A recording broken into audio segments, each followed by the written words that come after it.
Okay, I guess this is working. Yeah. No.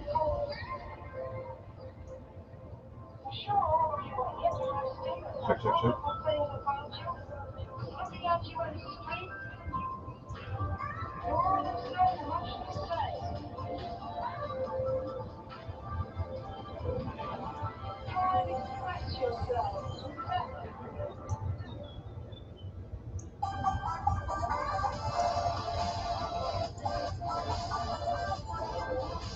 Check, check. One, two. What the hell is this one? Oh, Lord.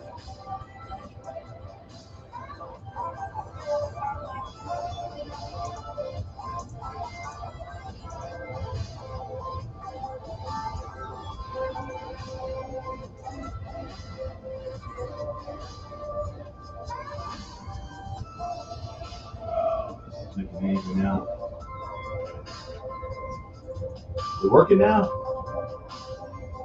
Just check.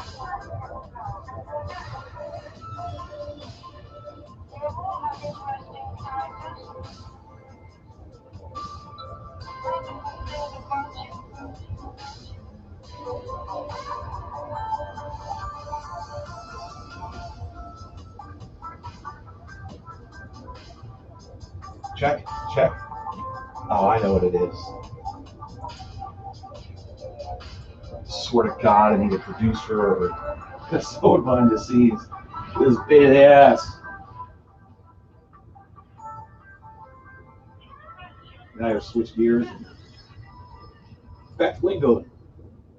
I don't know if you guys can hear the music. It was good when I tested it earlier this morning. Who knows? Oh, welcome. It's Tuesday. It's 6. Morning, Mrs. Bandito. What's up, Rob? The coffee first. Hey, nope. We know policy here. Absolutely no damn commercials. So I can prevent that. I hope you're getting audio, music, because I tested it earlier. It works. So I gotta check the stream. Get through that. Now it's giving me a problem with wanting to get on the interwebs.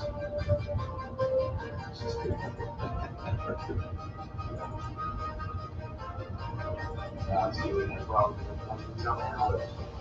You're not getting my mic, are you?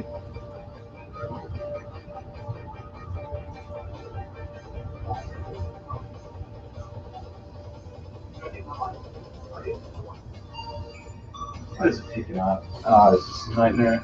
It's picking me up over here.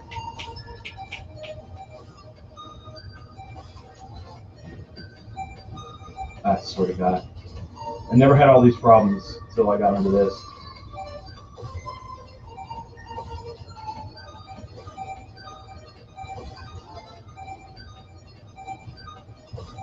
I don't know why it's picking up now.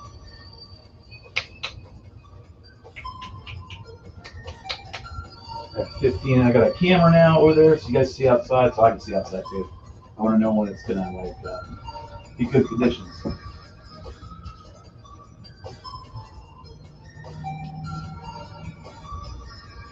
I swear to God, my old ass Mac did better than this. So I gotta figure this out. It's driving me nuts. I have no idea what mic I'm on. So I have to delete that real quick. Sorry, it's part of live streaming. This happens. I delete this.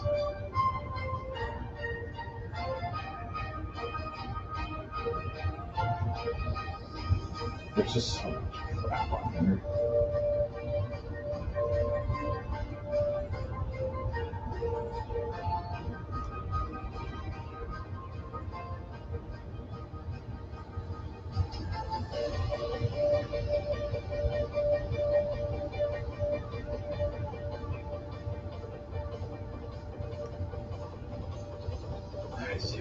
Check.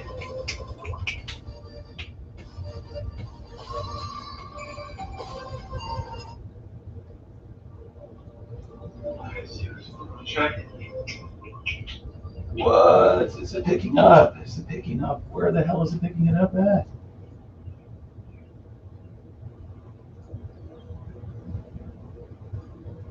Okay, this right now. Okay, I want this one now. This one.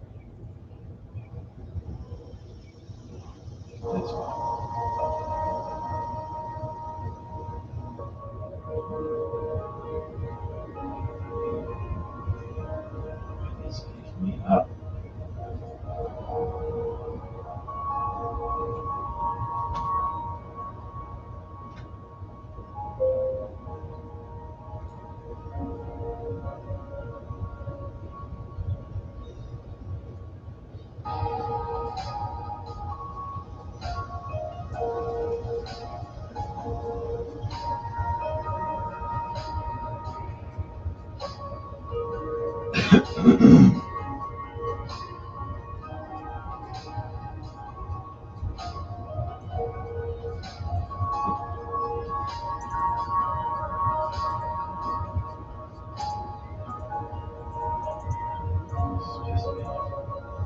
See what you guys are writing. I'm going to hear me. Sound. What's up, Big Lou?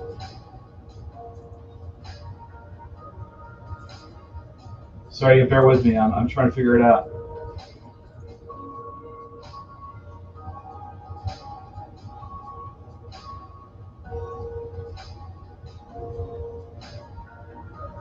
Is it working? It's not working.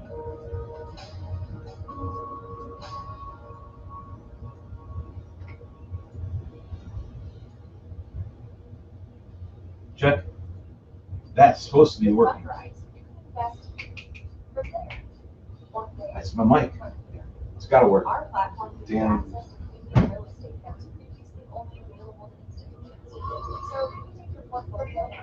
Check, check. That's my mic.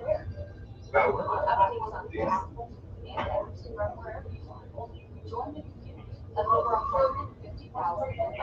Check, check.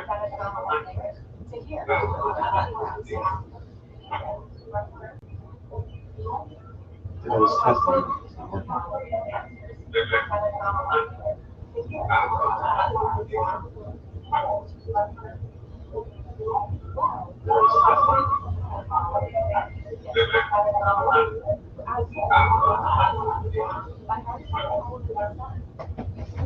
Let me try this. Plug that. Hold on. Shelby's pissed, and I'm not going to be happy until I'm finished fixing this problem. Damn it.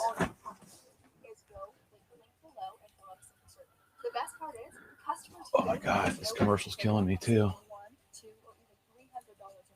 So get started on your solar journey today. Shut up. Quit selling me shit all the time. Started on your solar journey today. Shut up. There we go. I have to figure out. Okay, so I figured it out. So I have way too many cameras running right now. So be it. I'll plug it in off and on here so I can see in the bottom left-hand corner over there. Way over on the other side is another cam. That's showing me conditions live.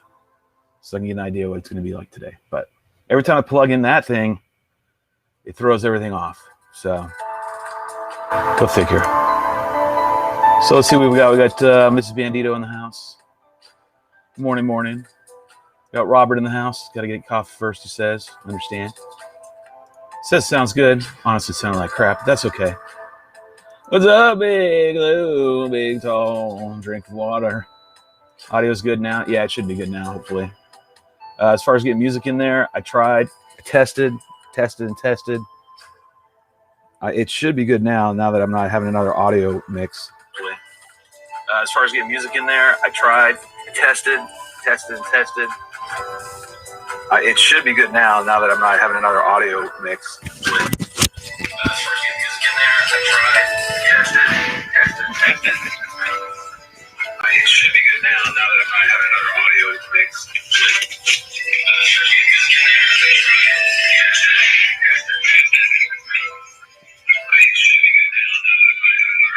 Okay, all right, sounds good. Now I know what the problem was. Cool. If everything's a little tinny and all that, I don't have my soundboard in yet. So once I get my soundboard in, it'll sound like it used to, which is nice, right? I just don't have it all set up yet. All right, last we left, we were doing the super spec to fix my shorts. My pants off. I'm not stripping. I'm just getting myself together. Looks good. It came in here on, I don't know what day it was. Yesterday, maybe, I guess. Yeah, it was yesterday. We did the gluing top, and then I finished the bottom. That's where we're at. I haven't even touched this since then. So I said I would come back and I'd do the E6000. This is exactly what I did.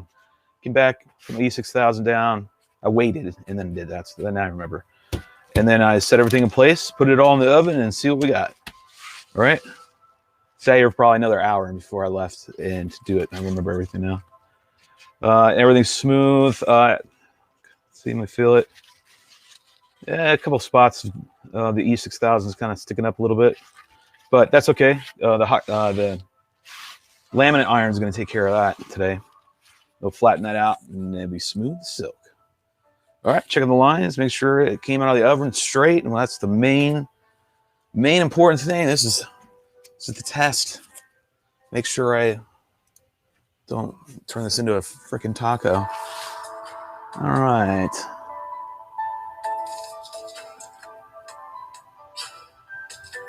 Straighten that out, which is very good. And then same as here. We're good. Oh man, that's so strong. I keep forgetting every time you build one of these. You build it the right way, I guess. Especially these Drak foams, these special Drak foam editions of anything. It is a 2x4 right now. I'm like, I cannot bend this. No matter what I do to it, I can't twist it. I can ever so slight put. I mean, I gotta put force in there to do a twist. Show you what they turn into, right? Here's what they turn into.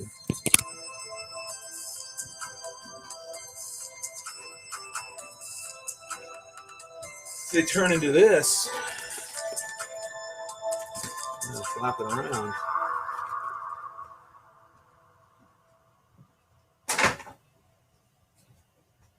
But that's not a Drak foam. That's a competition rig. They're not gonna last that long anyway. Competition rigs don't usually last long. This is gonna be nice. Man, you gotta admire it. You gotta kick back, enjoy your fruits of your labor a little bit, see what you've done. Check everything, you know, get familiar with your frame. This is where the frame starts to talk to you a little bit. Say, hey man, I got a little bit of maybe a kink here, and might have to address that. And you can start feeling how it's gonna fly. If you've been doing this long enough, you're like, man, this thing don't rip. This thing's just gonna carve. It's just gonna cut through air nice. Even though it's lightened.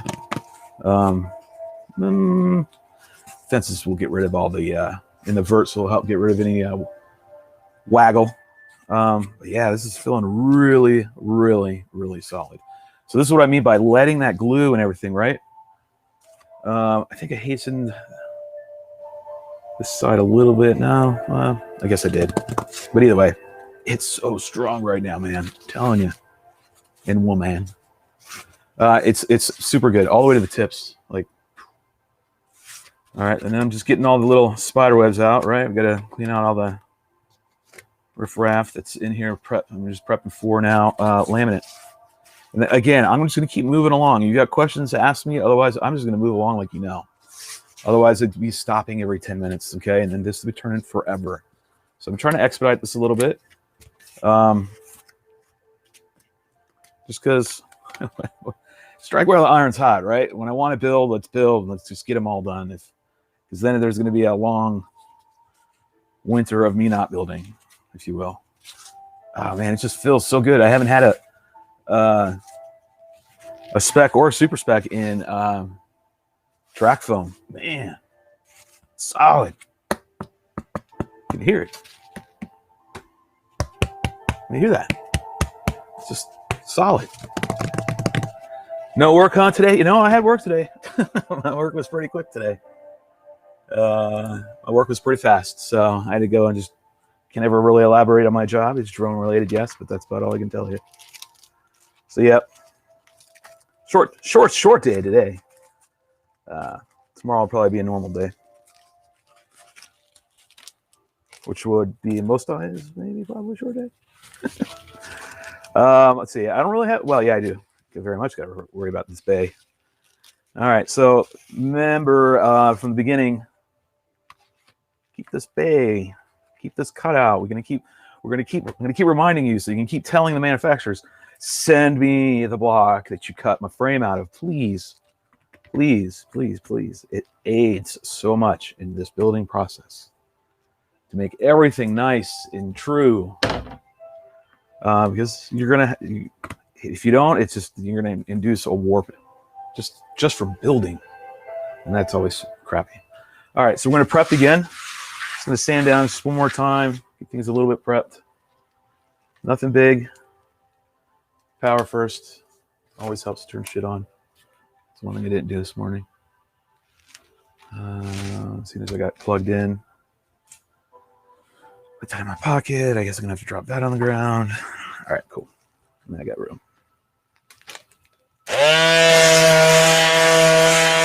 Gotta wear your safety glasses. Makes you look cool and you're safe.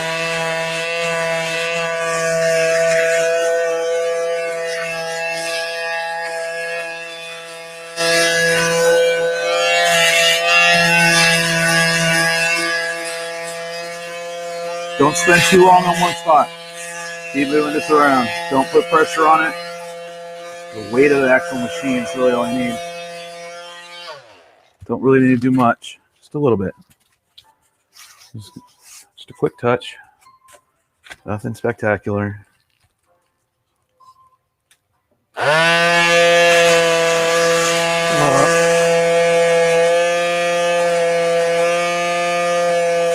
a little extra glue off right there. Nothing big. Lightening it around a little bit. Tiny imperfections. That's what we're getting. Ooh, I needed it. You hear it. You hear it.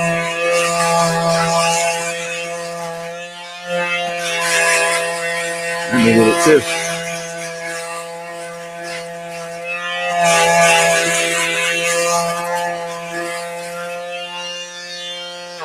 All right, that's it. That's about all you need. Go back up here and check. Looking nice. Good. Yeah, that's it. Just roughing it up, just scuffing it up, basically. That's all you do. All right.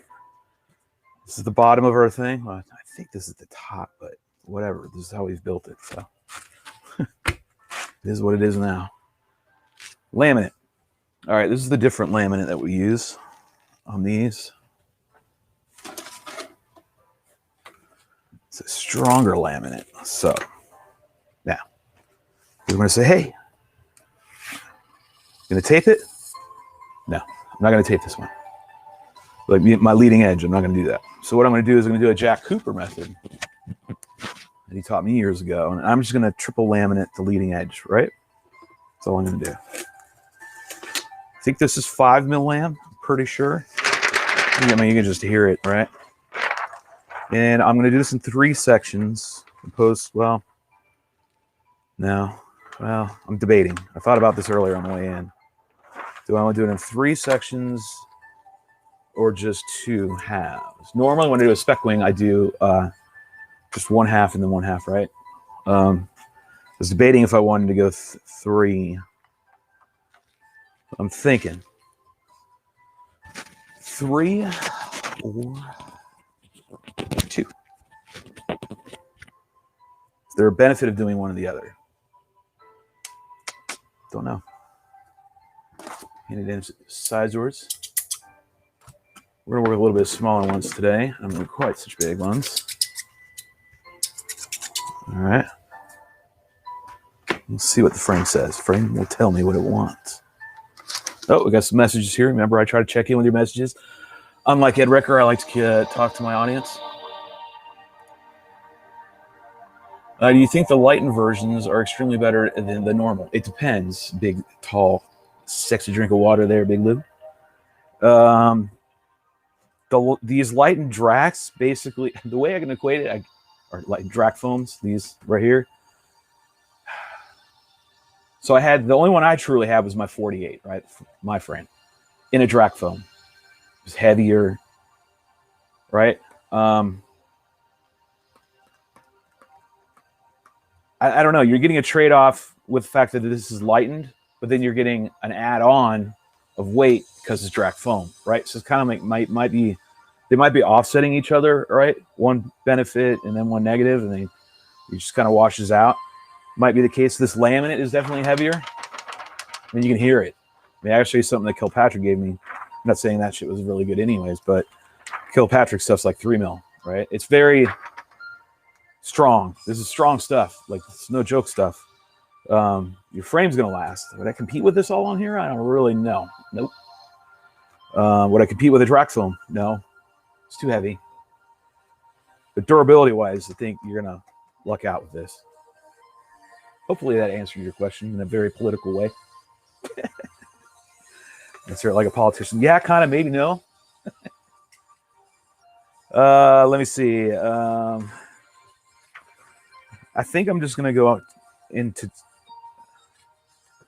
halves. I think I'm gonna do that. I'm gonna find out where I got cut. I'm gonna save as much as I can. It's good stuff. All right, let me get some of this tape here. There we go. Just to help me hold it in place.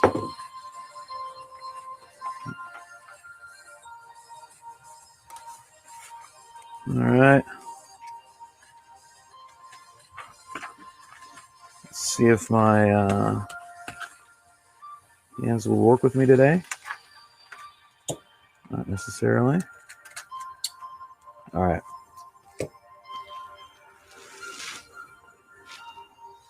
Have my hands up in here too.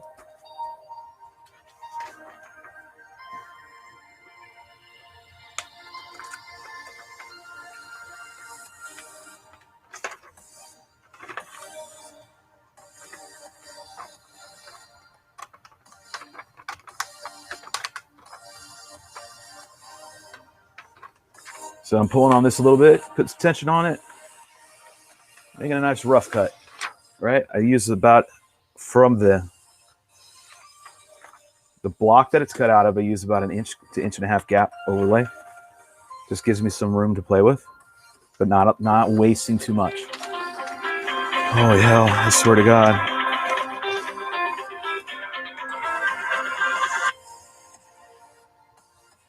Okay. All right, so there's one piece. Leave the tape on it for a minute. Now my next thing is I need to spray it. So this is actually what I need to do first. So I got this all done. All right.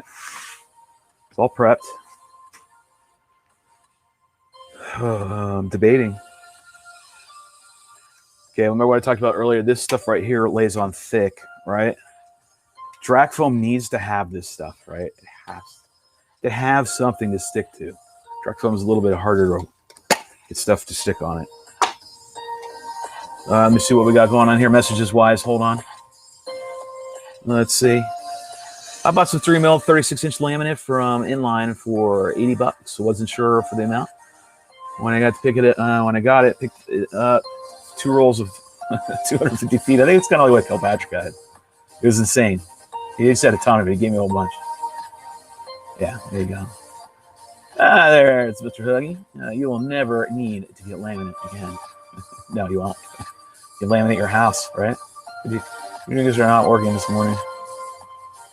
It's all right. All right, so moving on. What I'm gonna do is I'm gonna seal. This adds weight too.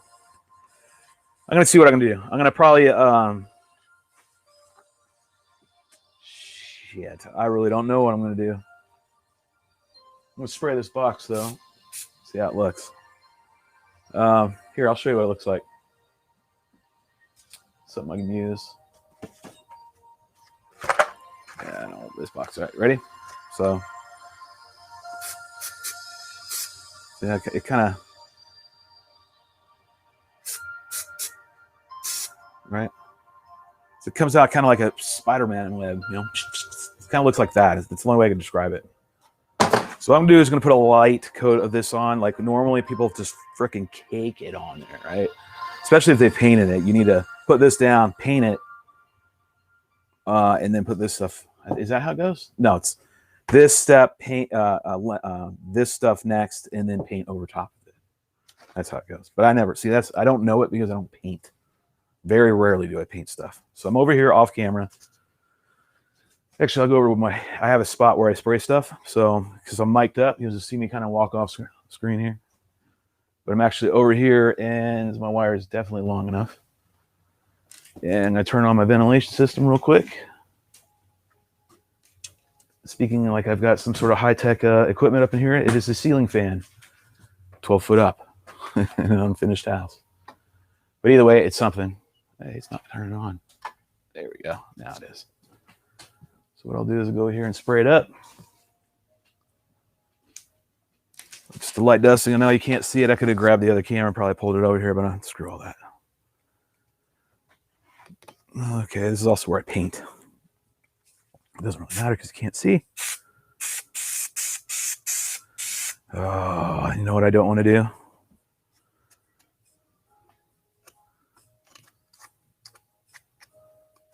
All right. Something's telling me no. Something's telling me no. I'll have spider webs all over these holes if I do this. Yeah, I'm not doing it.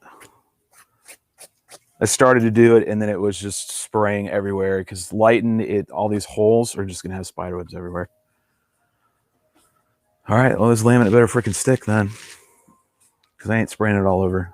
I'll show you on camera now. That's what I mean. That would have been bad. I would have stopped the stream over that. Oh, here. Obviously, I got a better camera here. See how it sprays? It's spider web. It's all over. And it just gets in all these spots. And I just don't. Something tells me just don't do it. So I'm not going to do it. So there you go. Screw it. You know, spin myself from the damn wire. Cool. Gorilla Glue has come out with a great adhesive spray. It works like a charm. I'll check it out, man. This one's going to get none. It's just the way we're going to roll today, right? Same process as before. We got to heat the laminate up. Get my iron turned on. Get it up there quick. This old ass laminate iron I have. Bought it when I bought my first wing. Still does the job. Hanger 9. Heat sealing iron. There you go. I want to get one of them relics. Okay. While that's heating up, I'm going to lay this back down where I had it. Get my helping hands. This is where I use this weight a lot in the scuba weight. It really helps. Okay, I have an overlap from the center line, so I'm overlapping here, and I'll do the same thing when I go the other direction. Okay, got her down. This. And heat everything up.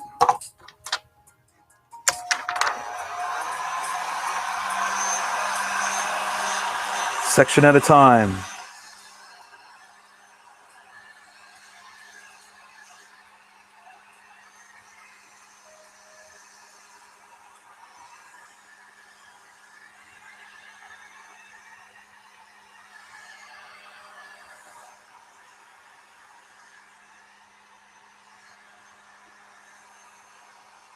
Takes this heat gun a lot better. Wow. I apply it a little bit longer.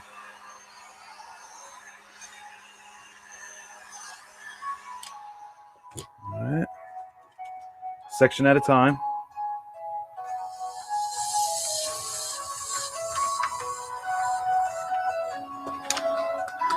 Oh, yep, that's hot. All right, clean it off a little bit. All right, do nice. Not putting a lot of tension over here. Just some. Just a little. Just a little. Just get the wrinkles out, right? Just a little bit. All right, this laminate takes heat a lot more than your stuff you're used to, probably. You got to work with this a lot more. Set your heating iron up a little hotter if you get this laminate than you normally would use it. The foam can take it, and the laminate can take it. And we'll get these out, these wrinkles right here. I'm not worried too much about that. Yeah, I'm glad I stopped when I did, because that was not looking good right here. I look like my poor shit with that glue on there. We've got a little bit on there.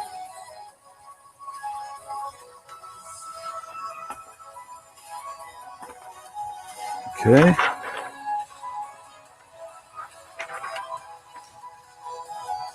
And Nerk's got a video out.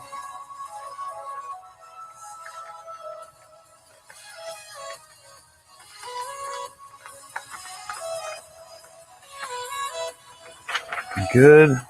Taking my time. Circular motions.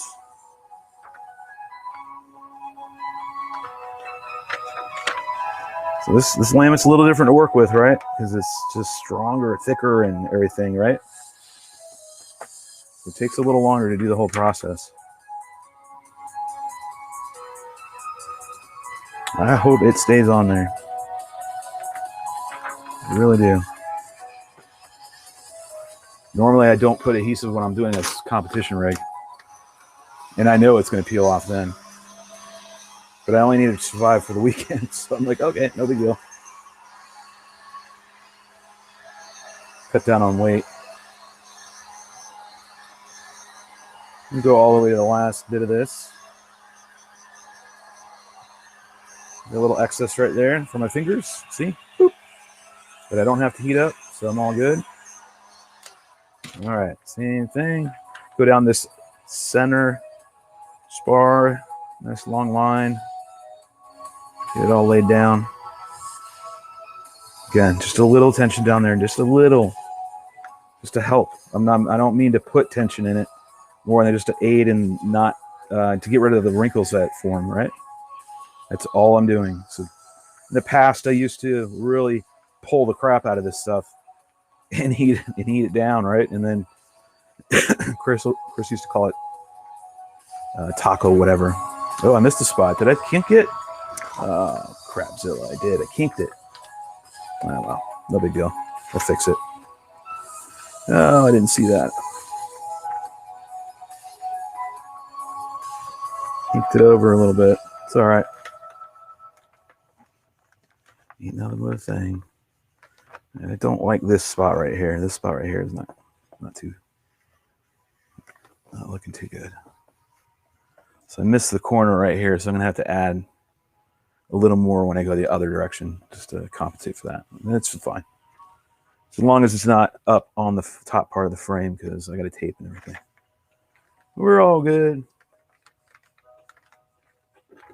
All right.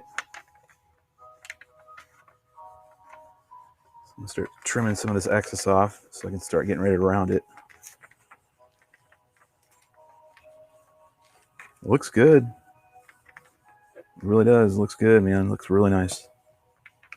Man, this thing's going to be a damn tank. All right, so I'm going to trim the excess. Make it a little easier for me to work with. So I'm not going to go all the way up to the bay or the block. Make a cut. That'll be my template. Leave this naked. Okay, I don't need to overlap it because this is where my winglet's going to go, and I need it to touch. I want it to be on frame. Okay. Trim right here, same concept, except this time I use like right here where my finger is, one width, right? That's what I look for.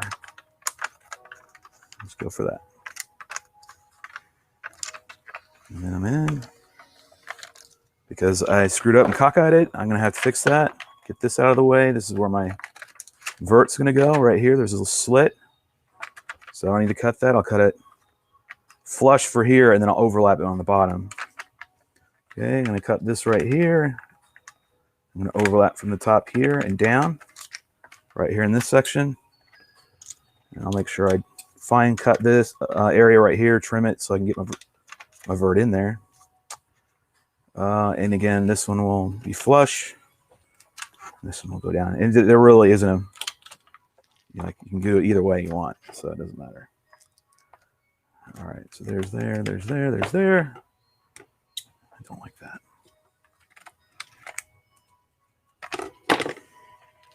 Okay, cool. All right, get this to the edge. Get ready to roll over.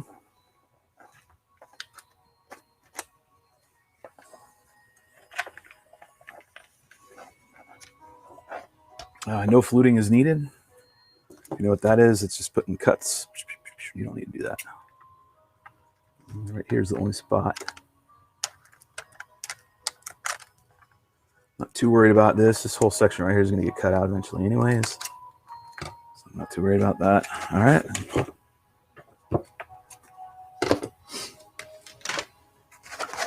Pull it off. All right. Slide this off to the side for a moment. Now I got to start rounding it.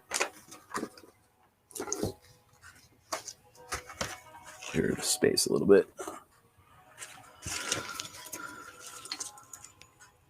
There.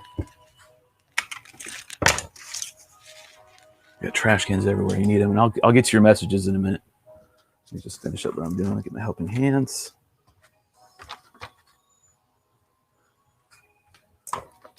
Not enough slack.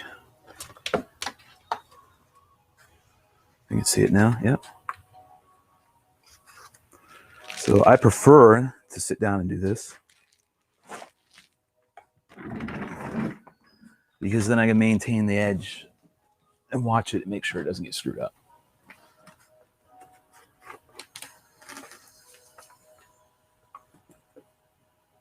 I don't like it so far off the edge, but this Drak's foam is really, it's so strong right now. All right, come on. Get the iron at the right setting.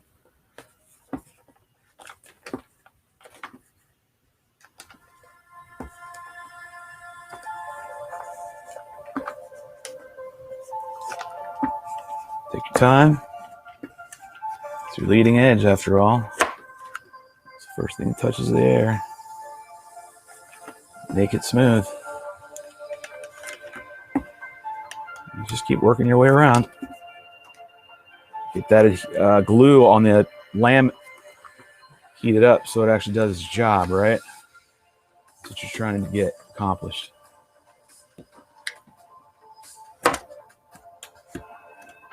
That's another thing about the 90 versus the 77, right? And I was taught this by Click. That glue, the M90 actually handles heat way better than the 77. In other words, the molecular breakdown, okay, of the adhesive, it can handle much higher temps. So it's why so you're not breaking it down, basically, and making the adhesive pointless, because once you break the molecular structure down, it'll do what it's supposed to do, right? So there's the other method behind that, or madness behind that thought process, or whatever you want to call it. All right, I got it over. And now I'm just working it underneath, getting it to lay flat. Okay. Where it cools down a great bit, I want to get back in the bay. God damn it, I'm stepping on my damn cable like a moth. Crazy, man.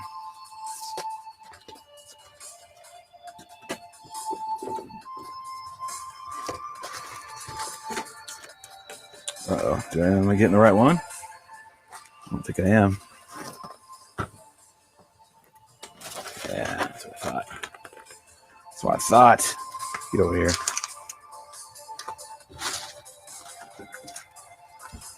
Tape. Marty, if you're watching, bring this shipping tape back out. That's what I need. I mean, how do you know how this doesn't have it on there? Okay.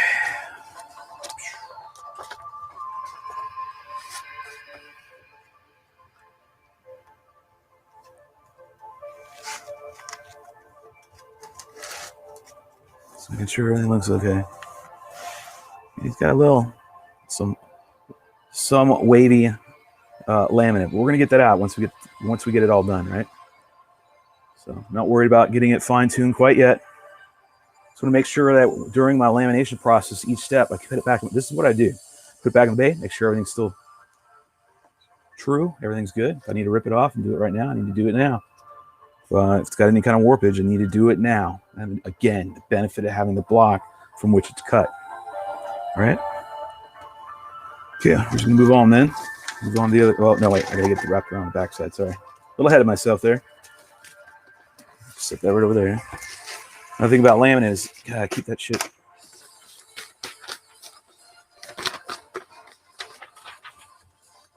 Either keep it in a nice clean space or keep your space clean. Well, I gotta find a clean space for it. All right, the laminate iron's a little tied up right now.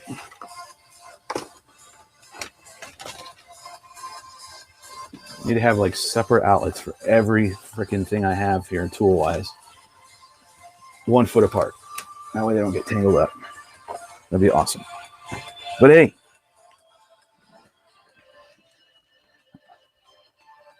I ain't gonna complain. All right, trailing edge, same thing. Let's get the hard out of the way. It's really hard to do this sometimes for me. I'm right-handed, so.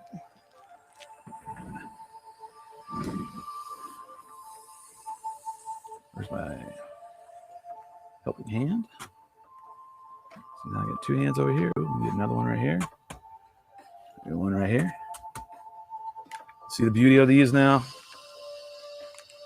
See how much? Go spend 10, 15 bucks and go get a set on Amazon.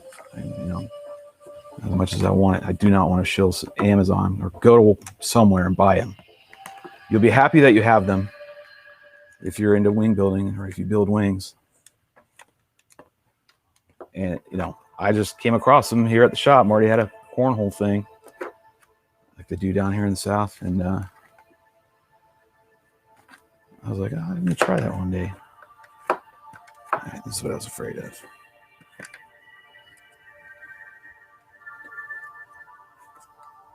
Come on.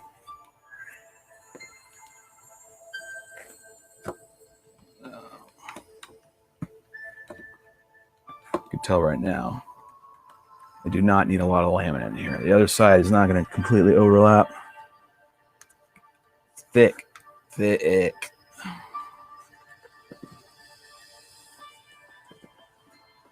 I do not like that edge.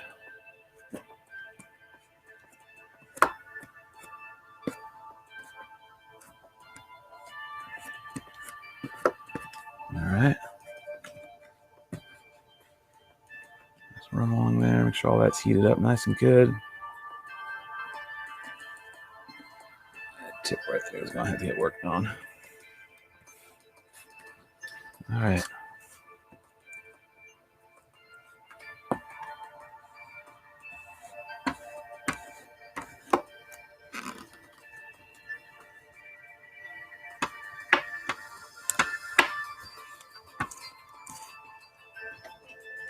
All right, got my razor blade out.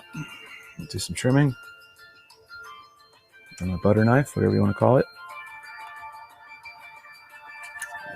It's still sharp. I'm getting the excess off, that's all I'm doing.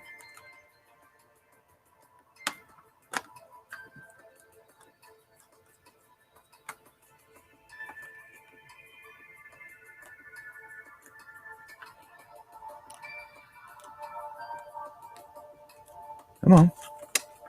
Fucking butter knife. Where's the, there it is. What the hell? Oh, I remember now. I need to go pick up razors today. So I'm out. It's gonna be fun.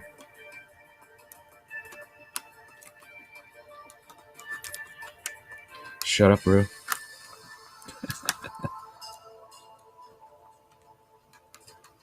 It's like one spot on my razor blade that's still sharp as hell. But I gotta get to that spot. And that's the problem.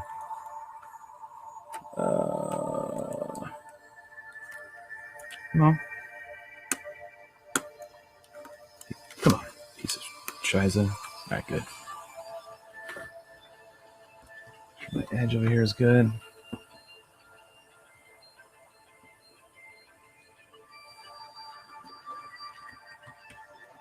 Okay. One piece, 1/4 of it done. Let's get this all secured back up.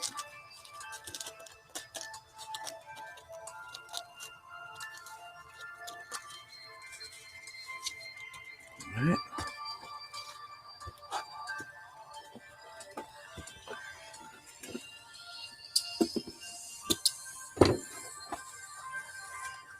down? I thought I had that down. Turn that off. So I'm making a little adjustment.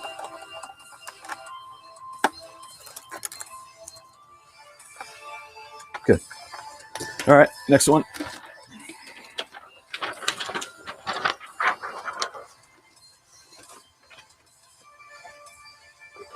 Oh, so tight. Oh, so close. Can you do it?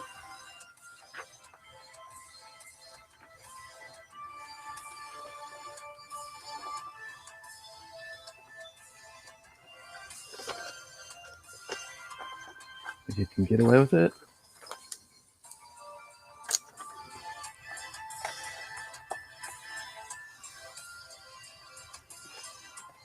Yeah, I'm not gonna do that.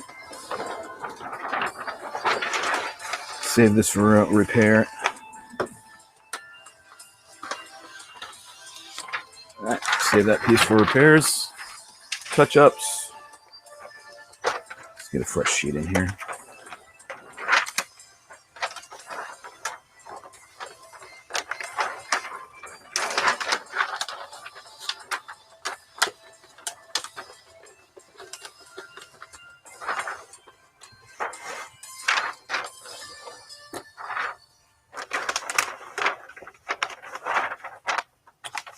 Are you fucking kidding me? There we go. All right.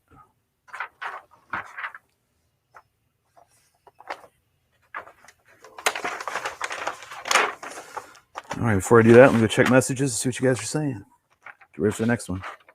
We're just going to keep moving along, too. So let me go see if you have any questions, comments, or statements. Just let me line this up real quick. Boom. Bam. All right, where are we at here? Well, we got some messages and we got 4 people watching, so that's better than nothing. Gorilla Glue has come out with a great adhesive spray. Works like a charm. Like I said, I'm going to have to try that. How's the bonding? I tried without spray. I could peel it off pretty easy. Same foam. Yeah, I mean, that's what I'm kind of worried about, right? So we're going to find out. Was just going through some old Turtle Brown clips, laminating that. He no longer uploads clips and caught a glimpse of his face. Yeah, Turtle and our friends. I still talk to Turtle from time to time. Yeah, no, we're not the same. But Turtle and I go way back. And, you know, I've stayed at his house a number of times. We did a number of videos together. And I don't like, you know, he's got reasons why he doesn't fly right now. I think he does other kind of flying, but that's, you know, his life. And I never talked about personal friends, businesses on air. So he's doing fine. He's into other things as well. So yeah, man. But no, we're not the same, but we do fly very similarly, I guess we should say, right? Turtle used to be a quad guy. I mean, that's known. He was a quad guy before he went to Wings. He got into Wings after I got back into Wings. And then we met at a couple events, early days. I didn't even say anything. I wish I was. I know. I said it to do that very thing. Just get your goat. Talking about Rue when I said, "Shut up, Rue." I'm gonna do a little tighter this time to save me a cut. I want to see if I can actually use the other piece on the other side.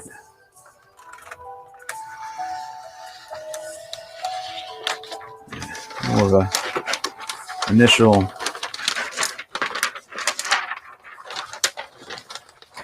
wasn't quite a rough cut. It was more of a tighter cut this time. Okay, flush here.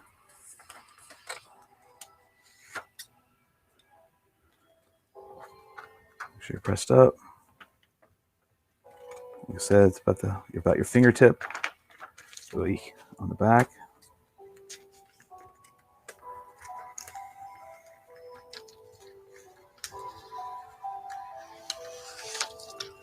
All right. Flush here.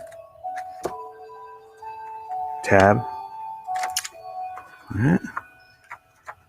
flush right here. Tab. There's a tab out. There it is. Good. And could notch this out right away, so I don't have to screw with it later.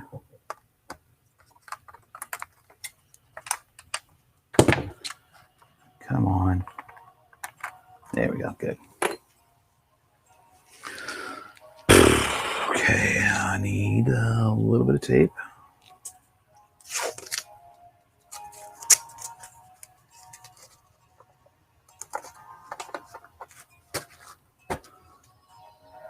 All right, I'm gonna have to spin it around because again, I'm right-handed, and to do this, I do better this way. So it's gonna be awkward. The table never accepts this angle; it prefers the other way because I have all my shit everywhere. Clean this out. Yeah, we're done with all these tools. I don't need them anymore.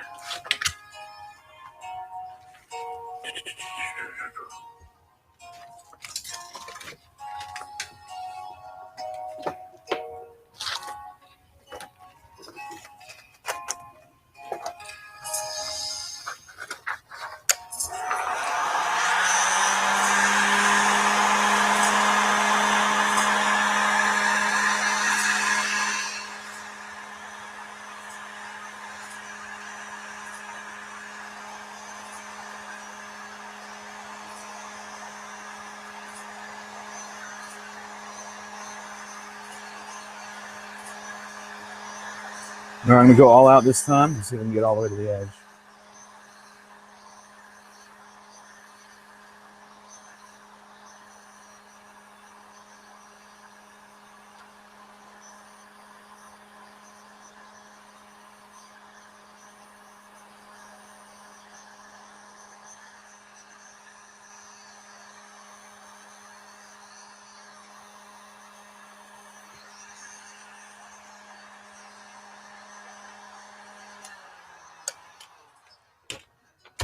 All right, let's see what we can do this time.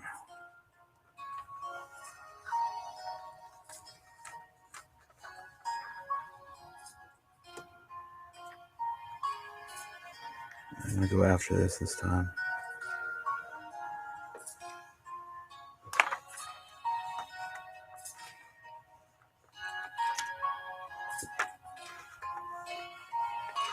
All right.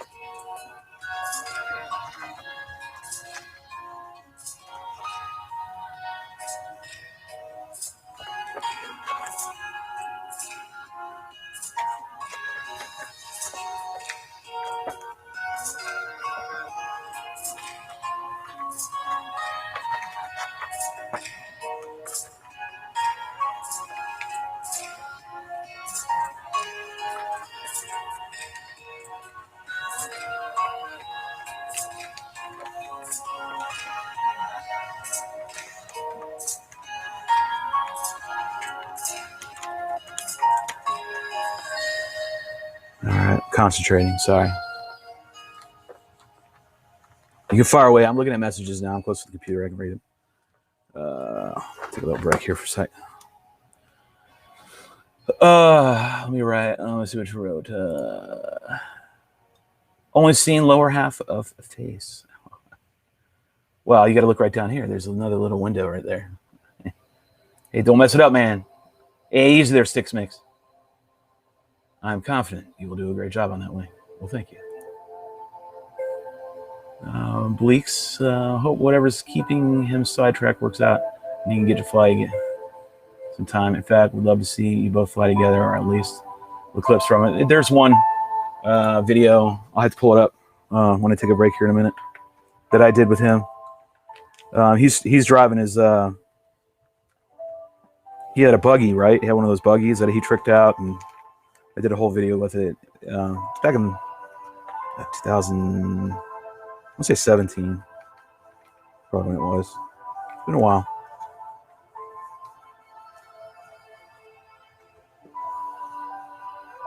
Yeah, those were good times back then.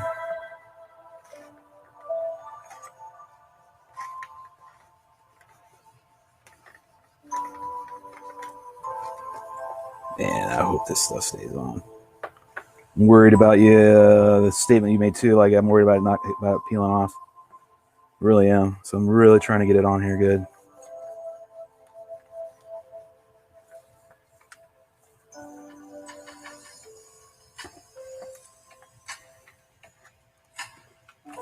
All right, I'm gonna pull it out of its shell. Oh, my pants are not fitting today. I ate too many goddamn cookies for my birthday. I can't complain about getting fat from eating cookies, goddamn it. So that's gotta stop here soon. Shelby's gotta go on a diet. All right. Where are we at here? Take this over here. Oh, hey. Oh, man. It's like liquid gold up in here. This is like just straight up gold. Oh, man, I flicked it. Metal motor mount. How this is on the ground right here is beyond me because I love these things and you can't really get them that much anymore. So, yay to me. Well, it looks like I found a nice little home. Yes. Boy, that just worked out. Kind of nice. All right, getting this nose all prepped. I'm not too worried about the nose because the nose is just going to get jacked. Just going to make it easy to work with, right? Right now it's being a pain in the ass. Like I said, this stuff's not as bendy, not as pliable. Man, is it strong. All right. Get my helping hands. So run this leading edge. Go down here, make sure I got it all.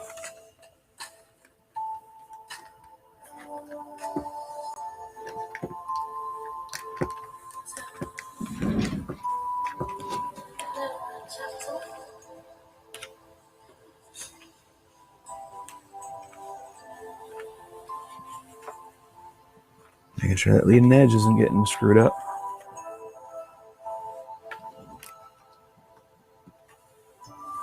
All right.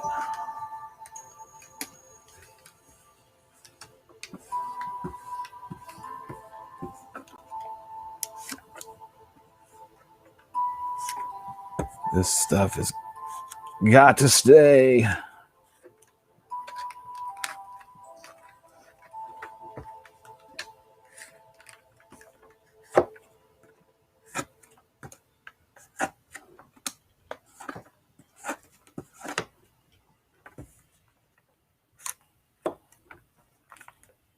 Oh, wrap around. All right, and I can tell right now it's going to go to commercial. So I got to go back over here. Cue Benny Hill song. What? Last week, this guy Stupid commercial. never stole this package off my porch because this doorbell. Let's see. Well.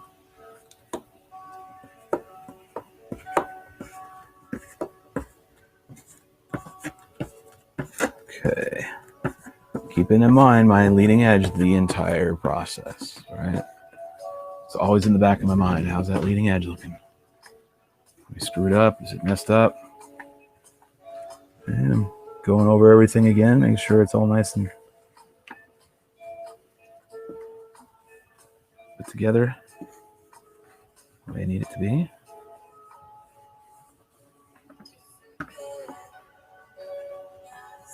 I'll make sure I change up the music. Seeing as there's an endless supply of copyright-free music on YouTube. But so tomorrow's playlist will be a little different. For those of you that are picky, Rue. Get back to yelling at your coworkers and telling them why you're pissed about something.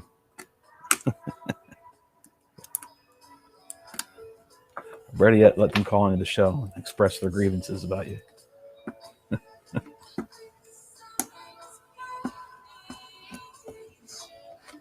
All right, there's the corner. All right, good on that. Good there, good here. All right, now working that back end here.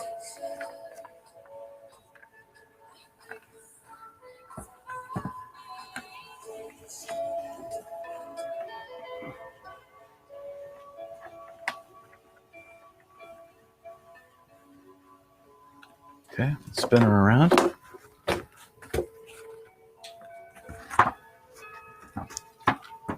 You can hear it, right? It's turning into like a plank. I need that weight out there.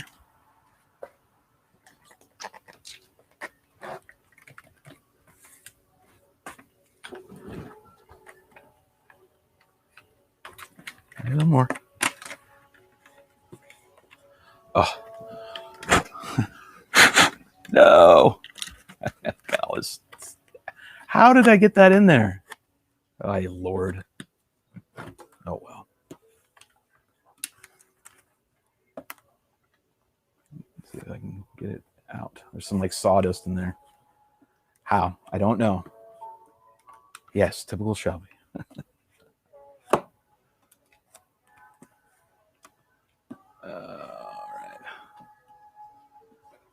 Again, just rounding it over, working my way over to the edge, and then slowly getting it over around.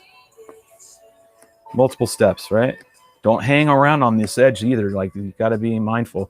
You don't want to warp that, right? That's where your elevons meet the frame, and you got to keep that nice and straight. So don't be sitting around here with having a picnic with your laminate iron on the spot. Just get it done.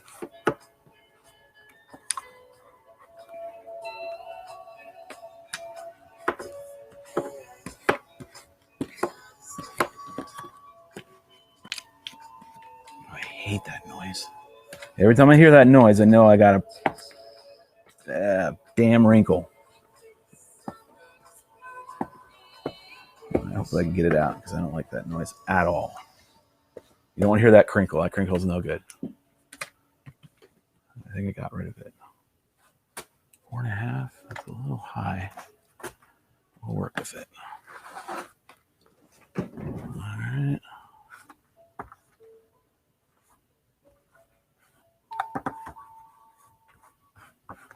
Nice.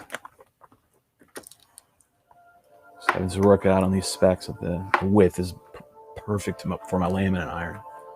So just slide right down there like such. Getting around the bottom if I need to. All right. There we go. Got it out. Good. All right. You can hear it. Just listen to it. It's turning into like a drum. That's how crazy it's getting. Now, let me see what we got going on right here. What's your opinion on the rumors WRA is so said dead? I don't know if it's dead.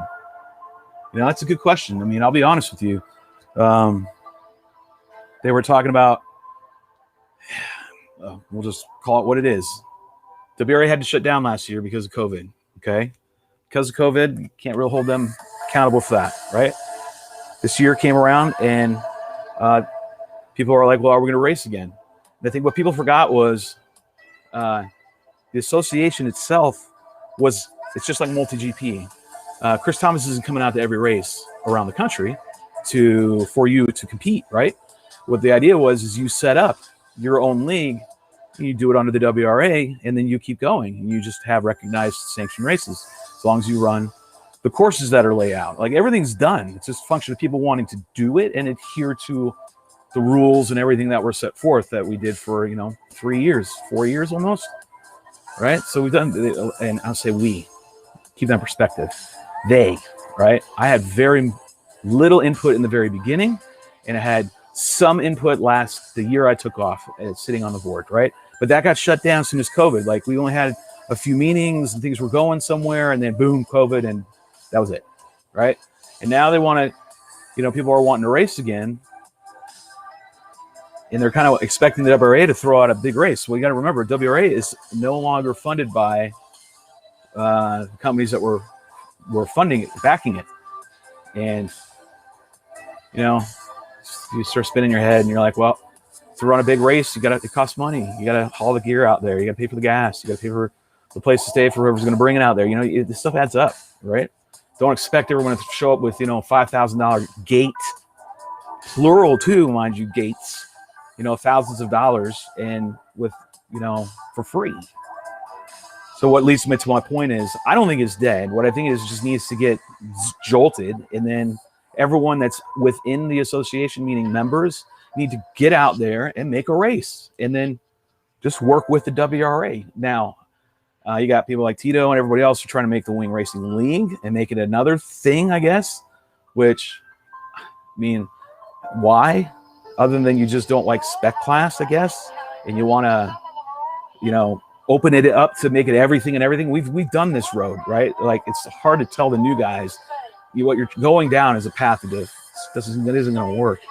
But I understand their frustrations at the same time, which are, hey, the association, let's get some races together. And the association saying, well, hey, remember, you guys are to run and make your own races, just like you do multi-GP. And I totally get them, and I back them on that, right? I don't think you need to start another association, and if you feel like you need to, then go ahead.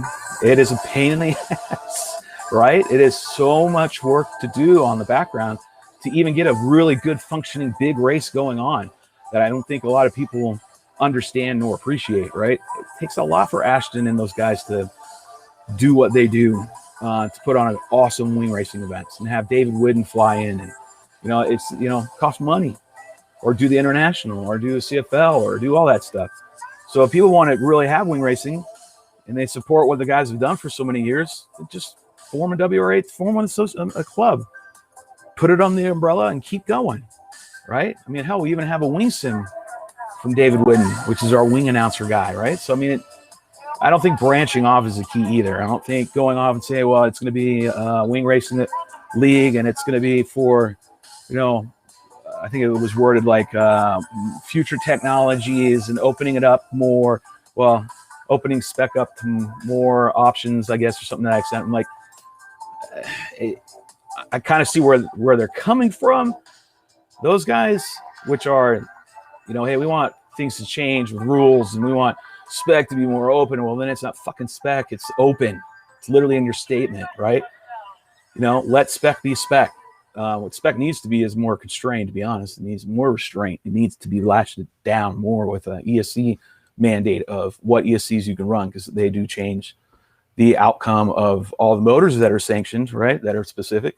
ESCs change how they perform. So, you know, that's just my opinion. That's what I wanted to have happen when I was on the board, but that never happened. Like, we didn't get that far because COVID shut everything down, and I was only on the board for a year.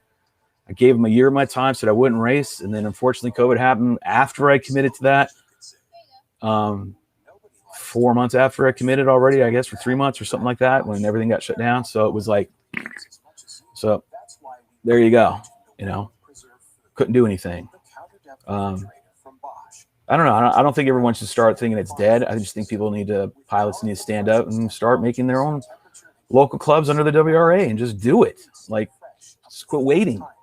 You know, we used to, back in the day, just use trees and flags. Like, what the hell? Who gives a shit? Like, literally, nationals was that. It was flags and some trees. Like, we, the pilots, laid it out at nationals with ESPN, right? Because the organizers didn't put frickin' any forethought into it, right? So we had to do it. We was us, all of us did come down with well, and that's what sparked WRA, by the way. That whole incident is what created the idea of forming a wing racing association that looked to the pilots for inspiration, motivation, to make the association what it eventually became, right? And that's the whole goal. And I think people are missing that. They're thinking, oh, you're not doing Spec because the way I want to do Spec, and it needs to be more open, blah, blah, blah. Whatever. Sit on the board and make the rules. Or go off, make your own wing racing league and see how that gets you, because you're going to need a lot of money to back that up, okay? A lot of money was put in there by an individual to get the WRA to up and running. A lot of money was put into multi-GP by Chris Thomas to get it where it's at, right? He put a lot of his own money into that. Another person put a lot of money into WRA. to get that going, right? There's my rant. That's the truth. I'll go wherever the races are. I've always said that since day one in Vegas, sitting with Alex and everybody else when we went to the first WRE race. I said, I don't give a shit who it is and what we're doing. Wherever the race is, I'm going. I'm going to go where the race is at. And that's my mission. But then when I saw it was floundering, you know, and I would say floundering, when I saw that there was an opportunity to come in and maybe give some input, I tried. Now, whether everybody liked it, that's your own damn fault, okay? For whatever pissing contest you got with me, to be honest. You understand who I am and what I'm trying to do in the background is actually for the benefit of all of you, not me. It's literally for all the pilots. And either the guys on the board that sat with me knew that's what my angle was. It's what I always said to them. My focus is on the pilot and the outcome of the pilot, and the focus is bringing it to the beginners and giving them an opportunity to have a fair chance. And I'm mainly speaking spec. Sport, I can give a shit about. You want to run it 4S, you want to open it, and you want to make it 6S, go knock yourself out. Because honestly, I don't give a shit. I'm probably not going to be in that pissing contest because then it's just about money and your sponsors and blah, blah, blah. And I'm not all about that. I'm just not. I like spec because spec's about pilot. It's purely about pilot skill. It's not about, oh, I got to deal with such and such, and I got this great motor, and I got this blah, blah, blah, and I've got this, you know, I spent $80 on an ESC. I contacted them. They tweaked it out for me, and blah, blah, blah. No, I'm not down with that. What I like to see is pilots everywhere because I want to see the next pilot. You know, I want to see other pilots come up where it's just natural talent, okay? It's just natural skill running a line. I mean, honestly, the way it was supposed to be back in the early days, and I know I'm kind of ranting on this, but it's been a while since we've been on the show, and this has been a heavy topic, is the fact that I've always wanted spec to be like what Alex wanted it in the beginning, which is we all just had the exact same frame. And it could be a shitty frame with a shitty motor and a shitty ESC, right? But they were literally identical. Like they were cut the same, they had the same components, and then that was it. Yes, you can argue the what ifs till the cows come home, which is, well, what if this one has a banding machine and it's the same as, oh, what the fuck ever. The bottom line is you're all running the same thing. And it's down to pilot skill. And that's all I keep looking at. I'm like, that's what I wanted. That's what I still want, right?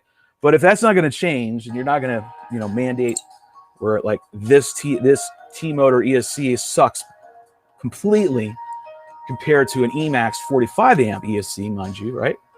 Both 40 rated for the spec motor. This one, horrible compared to that other ESC. And that's my point. If you're just going to let spec run spec, then fine, I'll do whatever. We'll go with it. I'm not on the board no more. My voice doesn't really matter. Fight fire with fire, basically. I've done this game in the soccer world. I know what I'm talking about. So fine, we'll do it that way. But don't give up on the WRA. There's a lot of things they have done. I think just pilots need to step up and start making their own farm, their own, you know, local clubs or local spots. And you will find out that if you do that, more people are going to come. Build it and they will come. Yes, it's true. If you organize and you get it together, believe me, people will come out of the woodwork and start wanting to race. Okay? But it's going to be someone that wants to take on that burden and that role and that responsibility and that time and just a lot of stuff. And then you might still want to race, you know, and you can't. You try. But I promise you, at the end of the day, you'll end up saying, I can't do both. Every single person that's directed a racing organization in drones, and I am one of them, has all had the same response. I cannot race and be a director. And if you say you can, you're full of crap. Because then you're just, if you are racing and you are organizing, you are giving up something. Either your skill as a pilot, as a racer is being compromised, or your skill as a director for an organization is being compromised. One of them is being compromised. So there you go. Don't give them up on them. I think the other issue is, you know, these guys, a lot of the guys are wanting to get KO sponsored for spec wings, right, as a recognized motor. Okay, that's between the association and however they do their business dealings. I'll be guilty of bringing this up when I probably shouldn't have months ago. All these motors need to go through a process to get approved by the board as a spec wing motor, right? It's just the way it is. Everybody has had to have done it that has wanted to be a part of that. And it needs to continue that way, right? It needs to continue that way. letting this breathe for a little bit, by the way. We're just letting it breathe. That's why it's also a good time to do a little Q&A time. Go ahead. So there you go. Don't give up on it. It's worth staying with. It's not worth giving up on. Sticks. Don't believe the bullshit. BS, or is wing racing really dying out? I don't see it dying out, because when we go to the, like, I did a event, 3 weeks ago, won the Spec, beat Tito and all them. There's a lot of interest. It's just, again, don't wait on everybody else. You be the pioneer. You be the one that pushes it forward, right? You got to bring it to the masses. Don't wait on anybody else. Okay, don't. There are the association's got it, everything laid out for you.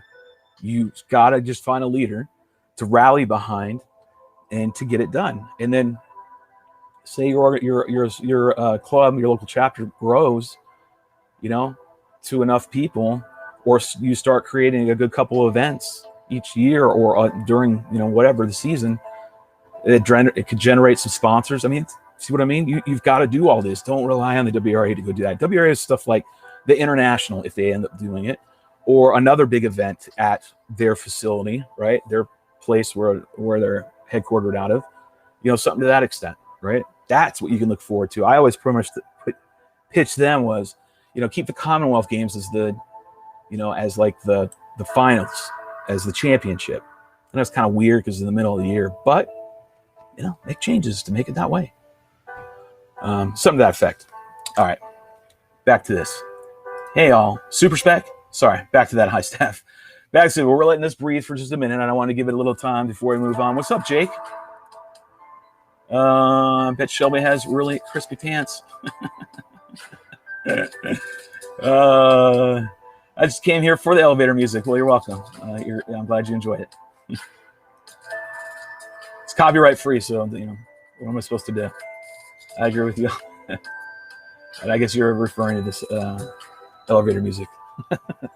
There's my big brother right there. What does he have to say? What do you think it's going to take to make wing racing as popular as quad racing? You're going to have money behind it. You're going to just have to have money behind it. Here's the secret sauce for me, and I've said this on the show and everything else, and I'll go ahead and give it out because I really don't care to try to be the pioneer on this one. I just want to finish my days of doing all this racing and freestyling. Directing days and all that nonsense are over. If I get invited to one, to big races and continue to get those invites and stuff like that, I'll go. Or big opportunities to race, I'll go. Meaning like this. For instance, you get money by, you pitch it to NASCAR. Okay, they already use drones, quads, to go and chase the freaking race cars down the track. What you could do is, because races typically are over a weekend, right? They're not just a day, they're a race weekend. And there's a lot of people, now that COVID's fucking over with, thank God. All that mask crap, diapers on faces. People are going out and wanting, especially NASCAR, they're definitely wanting, they're attending. And so my thought process, well, on a weekend, when they are not practicing or they're not running, and you go to a smaller course, and it doesn't have to, it could be an oval, screw it. And then you run a race. Pilots show up for that day. It's going to be a Saturday, say, on the NASCAR race, something to that effect, some racing, like that, and race their track. If it's an oval, then you race it. Do 50 laps. Just do like they do.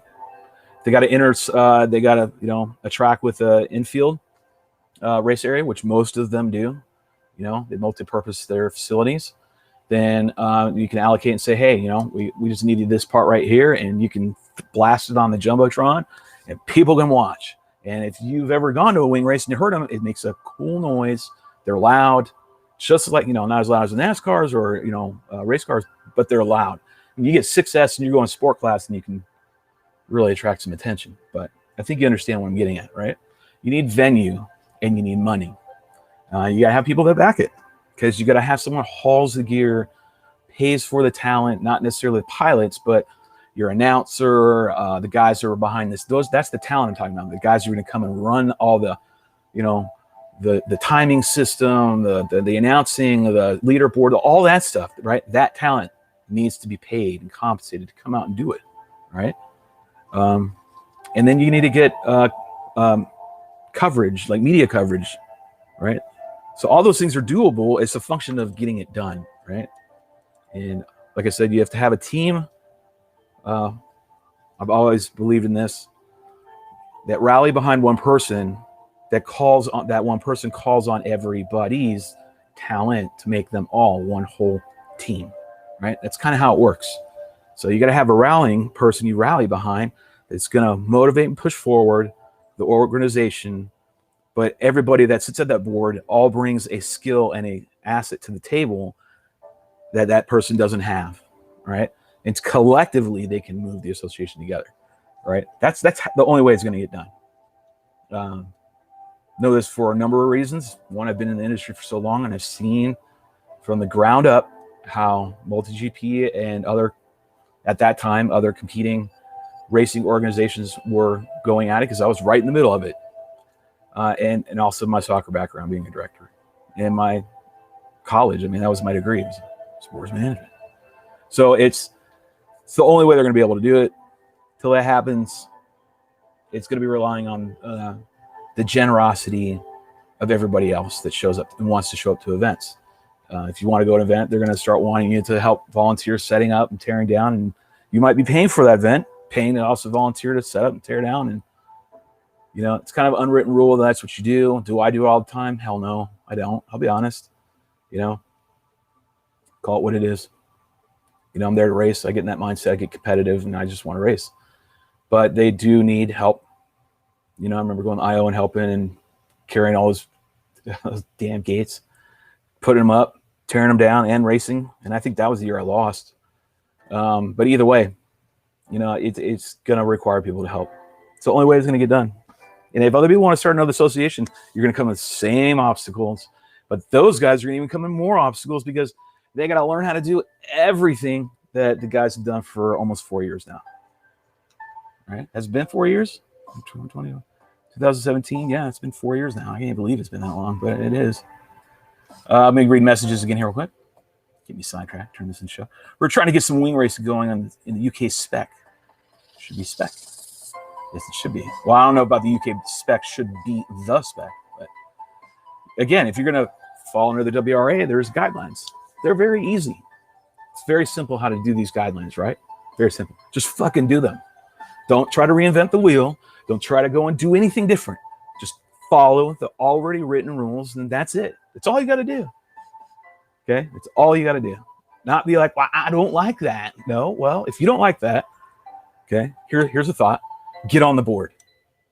That's what I want to say to everybody. If you don't like that, get on the board, make the change. Just kind of like, you don't like the government, go out there, vote, or go out there and run for office and make the change.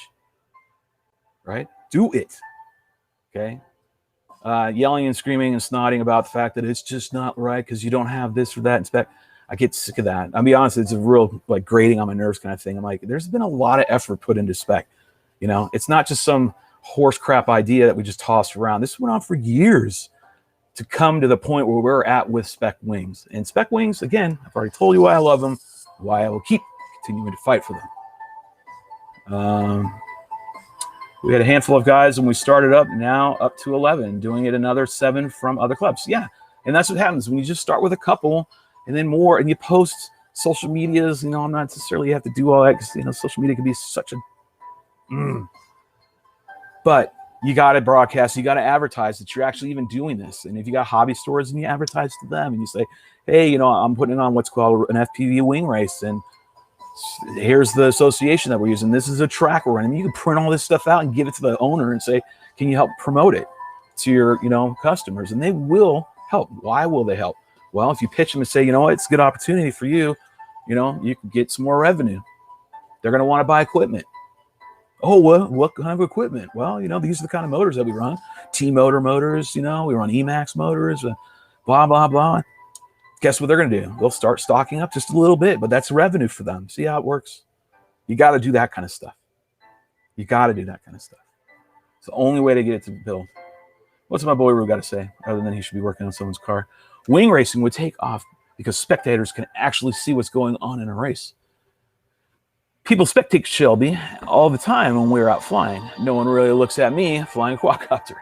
It's because I'm also handsome. I'm just saying. You didn't see that because I have my thing up. It's just like, let's see. I know, stupid, right? But either way, he's right. I say it all over and over, and I'm going to do it again. But this 2016 Nationals is the prime example. New York, quads go up. Governor's Island, lots of damn tourists, plus all the attendees and everybody, sponsors and ESPN and everybody. So there's just a ton of people, right? Quads go up, no one would be around. There'd be very few people would be sitting around audience-wise to watch. As soon as wings got up in the air, holy hell! If there was any green spot around, I didn't see it because the people were just coming out like ants out of a hill, and then sitting on, and they didn't know where to sit, right? So just kind of sitting anywhere that was grassy, and it was filled up, right? So as a spectator sport, that's why I say NASCAR, those people are going to love it. The more exposure you can get, but this racing in front of other faces, the more opportunity you're going to have to get VC or venture capitalist money, get people to want to invest and put some money in. It's the same thing with DRL. DRL started because the owner of the Dolphins dumped money into them. That was their catalyst that pushed them up because now they have the venue and they have the money to make it happen. It's the only thing that's holding back. The only thing that's holding back for as far as wing racing. What else we got written up here? Show wing racing and it will grow. There you go, exactly. Rue says, Bleak says, Rue flying a love part. I've noticed the opposite. No one cares much about wing or plane flying, but fly quad and everyone wants to walk up and chat. I guess you must be flying at a playground or something. I guess because it's drones, they're always in the news, but always it's DJI. Most folks have no idea about racing quads. It's just how nimble they are. I just know out of my experience, if you see a wing, more people stop. They see a quad, they're going to stop too. I mean, there's no doubt about it, right? The actuality of it all is they see anything like that flying that's going to grab a human's attention, and they're going to go, WTF, right? But put it this way, if you had two quads going at it, and I had two wings going at it, I promise you, the two wings are going to gain the attention. The two quads, not so much. Not so much. But either way, all right, we let this breathe. We've talked about that long enough. Probably long enough where we'll circulate around to other ears, and then I'll get some.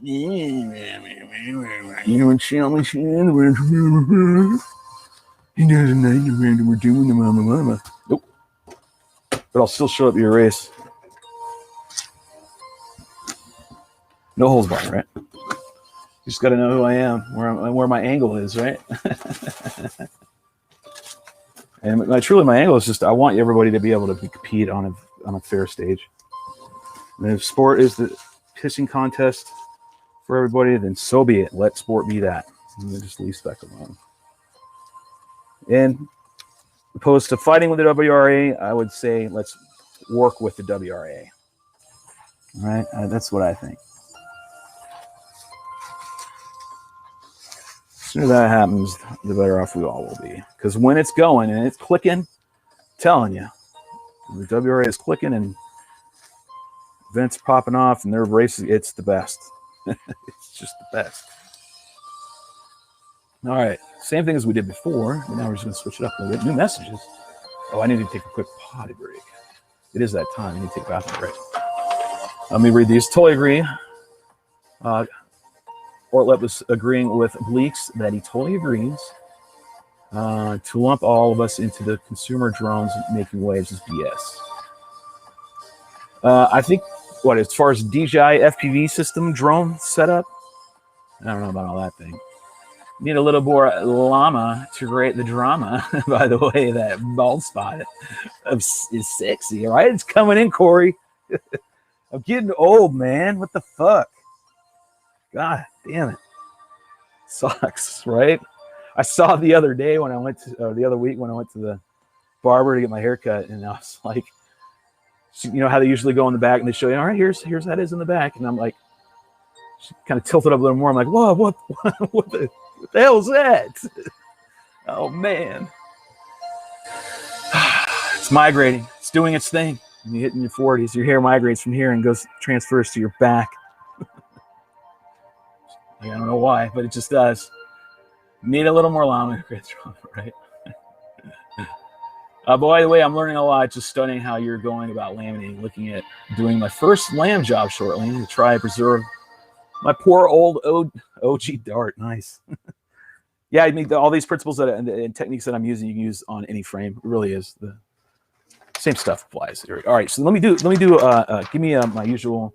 Hey, I've been on for hour and a half. Let me have my 10 minute. Let me have my couple minute break real quick. I do need to use the restroom. I'm just gonna leave everything running. I'm not gonna shut it down or anything like that. I could put a little timer up so everyone doesn't have get an idea when I come back. I'll put just a little timer up. Let's see if I can't find it. Okay, let me go over here and see if I don't crash this system. I shouldn't. Oh, there it is. So I'm going to shrink this, go like that, go here, go there. Not 2 minutes. Give me 2 minutes, 30 seconds.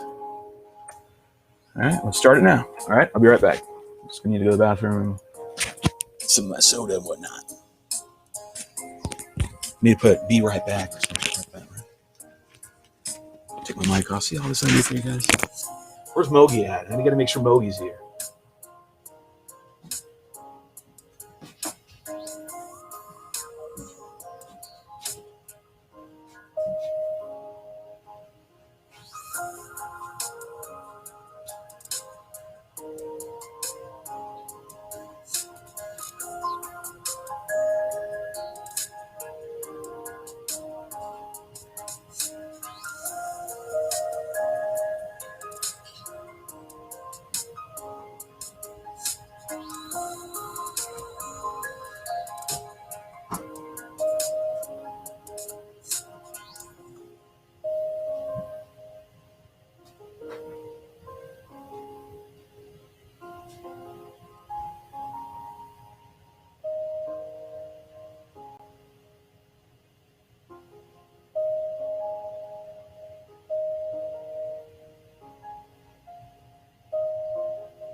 Well, we're back.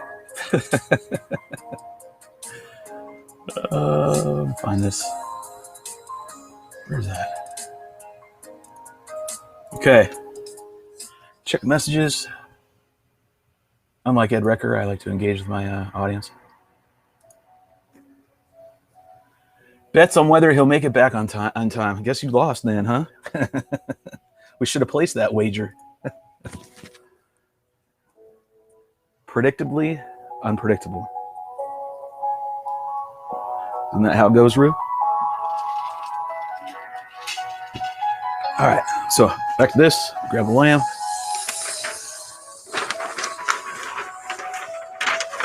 It's nice and hot.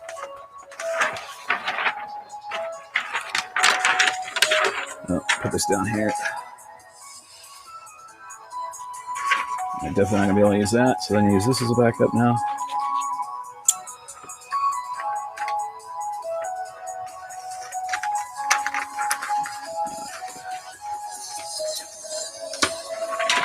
Okie-dokie.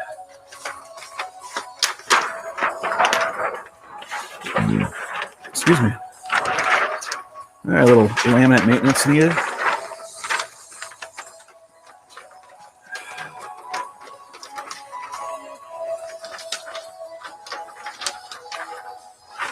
All right, got plenty of laminate. Just a little cockeyed, but it is what it is.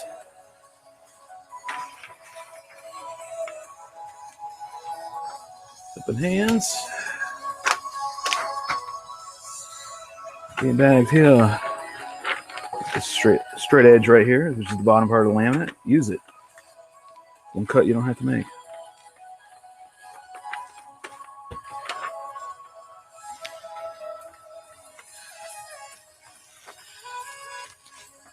Okay, good. We got 9 seconds remaining. Let's skip that one. Oh, I'll put it up because you typed it. We'll highlight it. Your laminate sounds way thicker than the stuff I can get. Yes, correct. It is. This is what Chris sends out.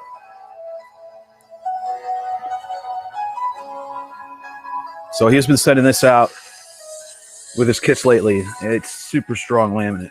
Like, ain't no joke. It's definitely 5 mil. All right, got my edge right there. Yeah. Make some cuts.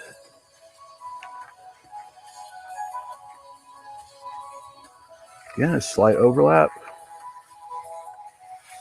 That's all we need.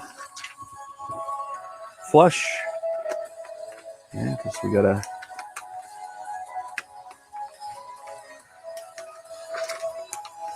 to the edge of your. Oh, don't bump it. Good. All right. For the time being, we'll stick that over there. Another piece of tape.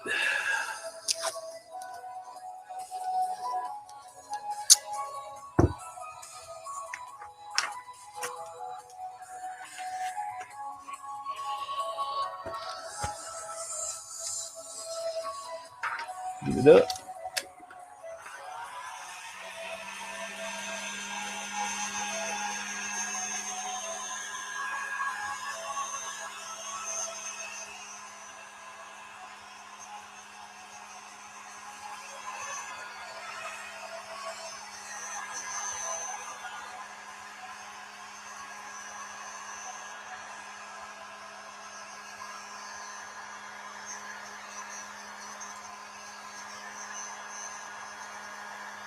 Yeah, getting it to where it's all clear.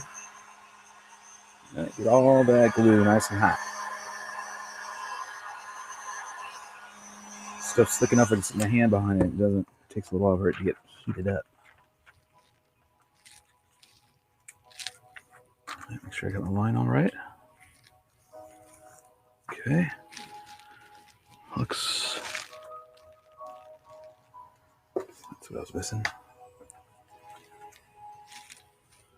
All right, glue's. Everything's set. All right. Starting right here. A little tension, not much. A little happy cloud right here. You know, I think that happy cloud needs a happy mountain over there. So I'm going to mix some emerald green with a little bit of pearl white and a splash of gold. You know, put a little mountain edge over here. Doesn't that look nice? Remember Bob? Remember that? You guys are probably not old enough to remember watching him do paintings. Maybe you are. Some of you are like, what the hell is he talking about?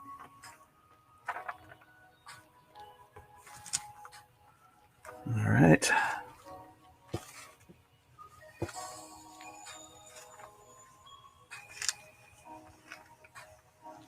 Circles. Little tension, not much. Still a little. tip all the way there. Get all that nice and sealed up. Anytime you hear that crinkle, that means no. It means you did something absolutely piss poor.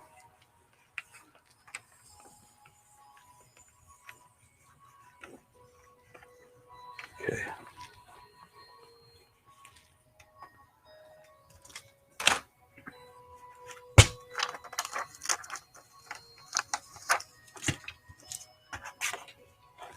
Okay.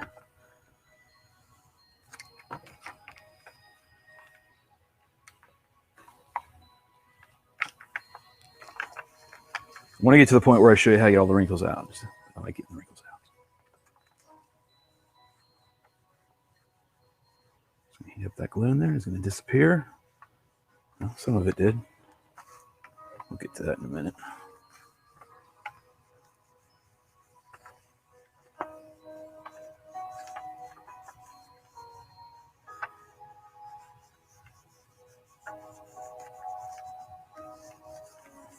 Nice.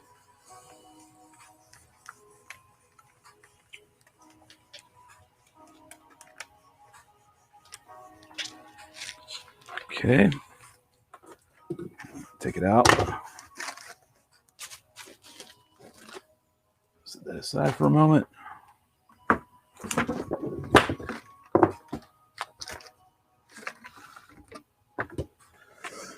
Back down here and around the edge. And once I'm done with this, I am going to put, once we're completely done, put another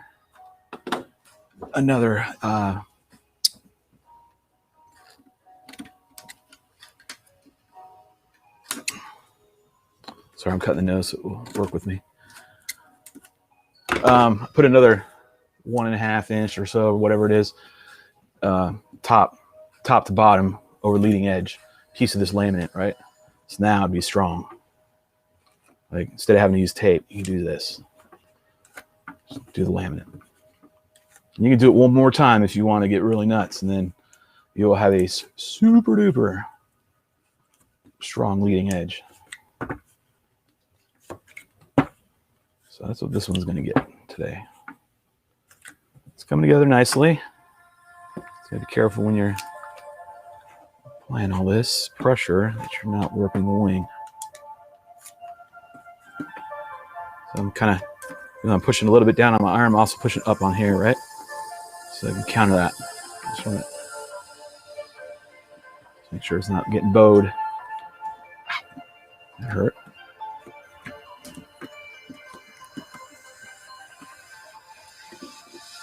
You can already hear it.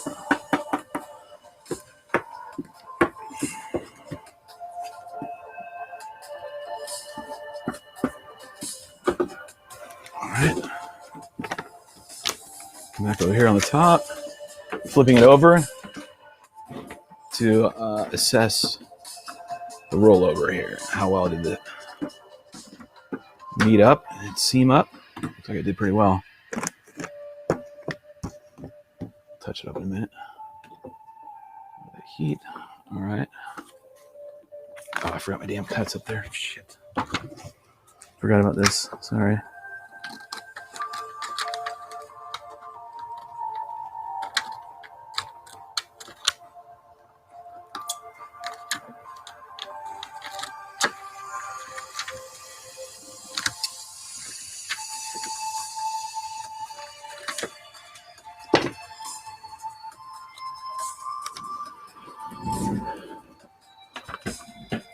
Okay.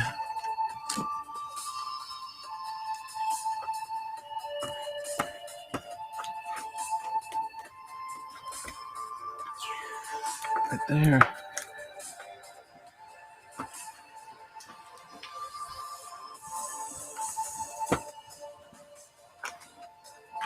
All right, trailing edge. This one has got shit all over it.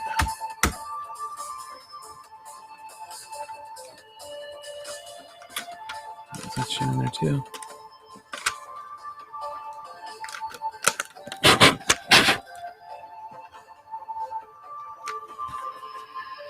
It's being little uncooperative at the moment.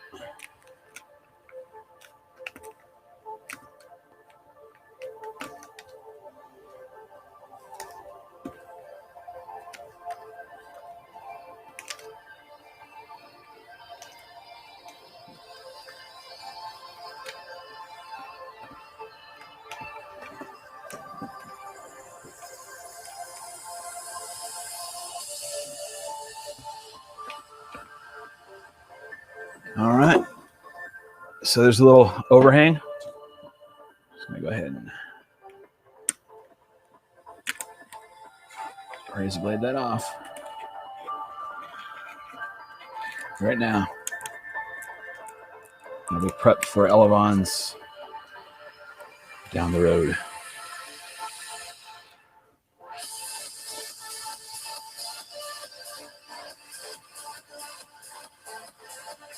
Trying to get the last little bits off.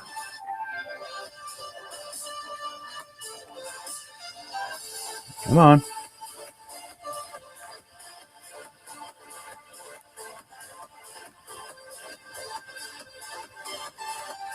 Being a pain in the ass, to be honest with you.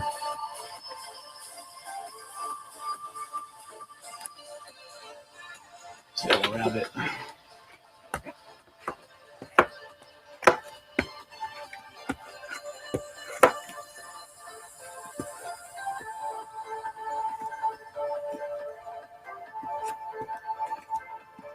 Let's cut that later. Looks good. Looks really good. All right. Nice and straight. This is the one I was worried about too. That's what I was looking at right here.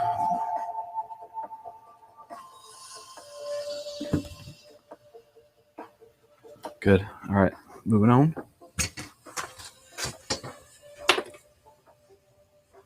Give me that.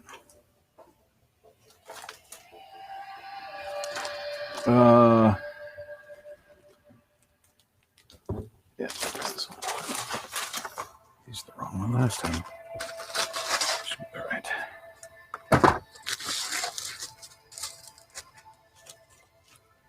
Oh wait, no, I had it right. I had it right. I had it right.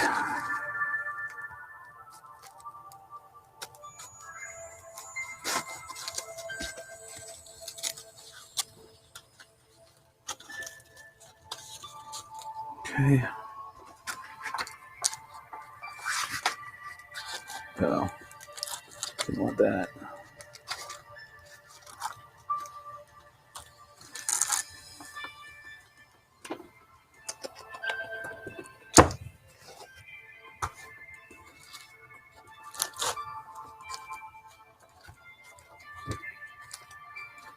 Okay, laminate.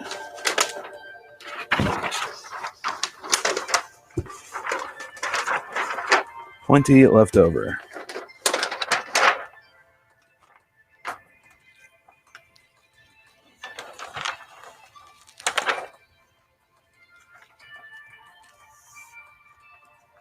This one's going to have a little bit of an overlap for sure. All right.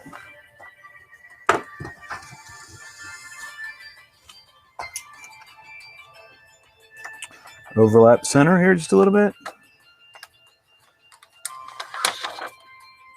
Back trailing edge is fine where I want it. Up to the front now of the block.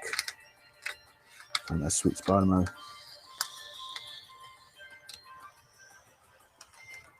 Okay.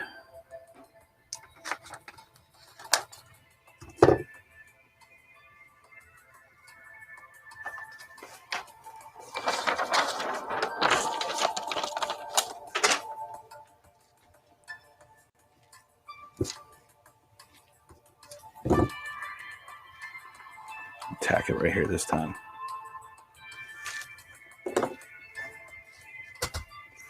Spin her around because I am right-handed. The bays action up. Glad we're to the end of the lamination process. This is the last piece.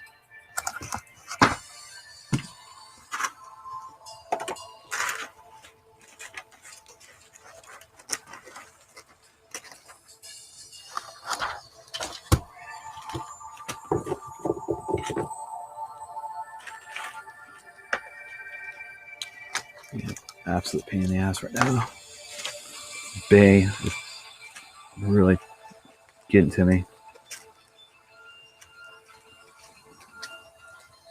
Clear packing tape. That's all I need for this.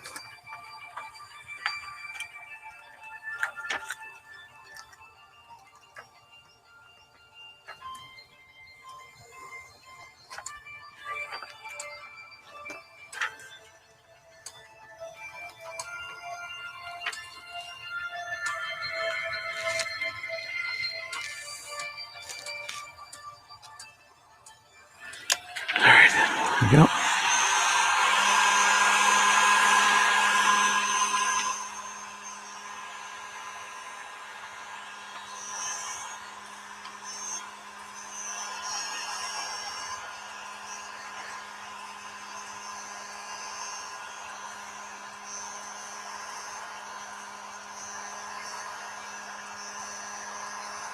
All right, just getting it clear again. Do this with all your laminate, by the way. Don't just do it with this stuff. All your laminate that you use, always heat it up before you put it on. Do not heat it up after you've ironed it on. I mean, you can't, there's steps, right? This, then iron, and then you can go back and I'll show you how you get the wrinkles out. But this is the way. I have a feeling about that. It's got to go on just like that. All right.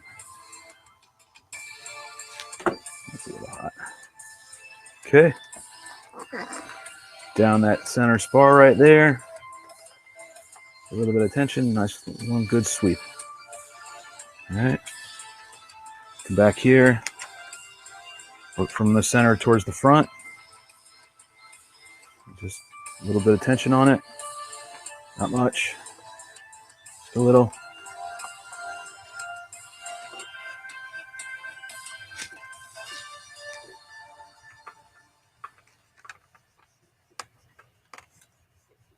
Oh, I didn't cut that.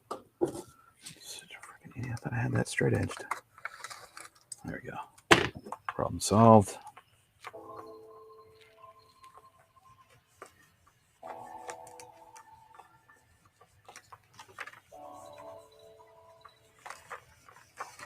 Same thing, coming back the other way. Center from the spar back.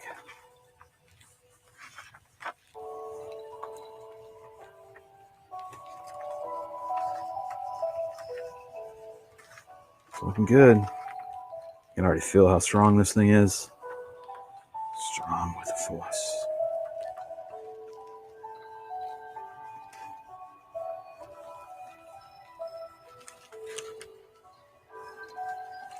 One with the force.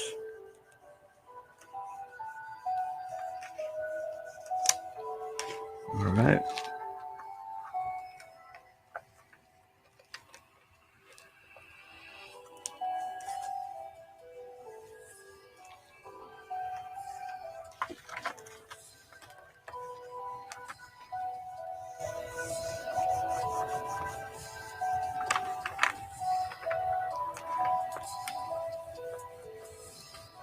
Now, there's gonna be a lot of things that are gonna change because we're gonna cut this stuff out, right? And then I'm gonna put another piece of laminate on here.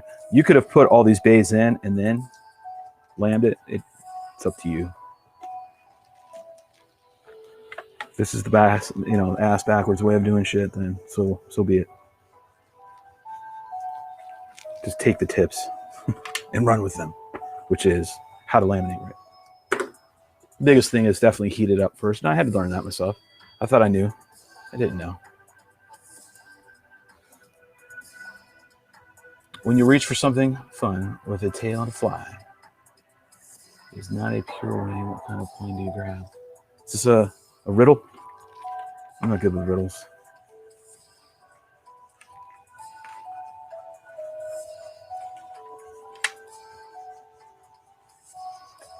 All right.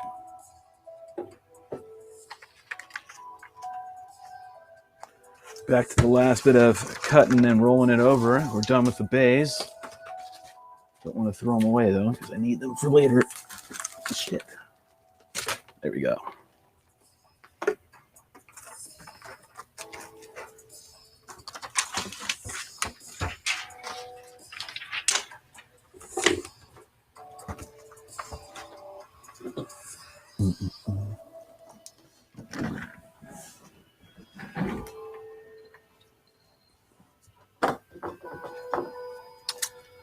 Nice bits of cuts here. Just cut the nose so I can work with it. Again, the nose is going to get cut off, so I don't really care.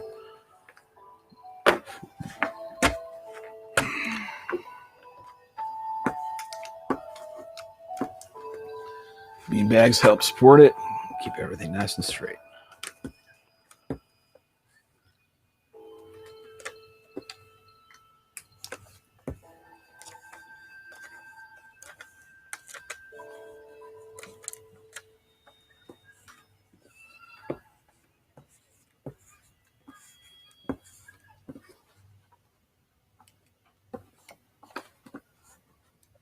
Slowly working it around the leading edge. So theoretically, now I have 10 mil. It's already freaking strong. And once I put another one on here, another strip on the leading edge, I'll have 15 mil laminate covering my leading edge, in theory. All right, and that's strong.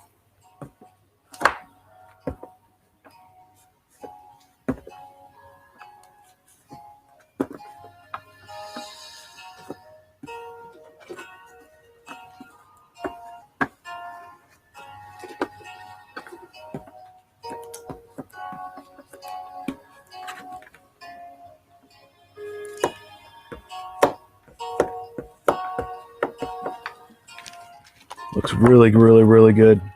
I'll show you guys here in a minute. All right, let's do the other side now.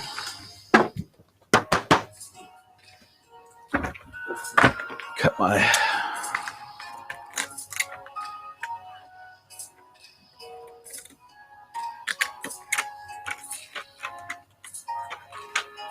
come on.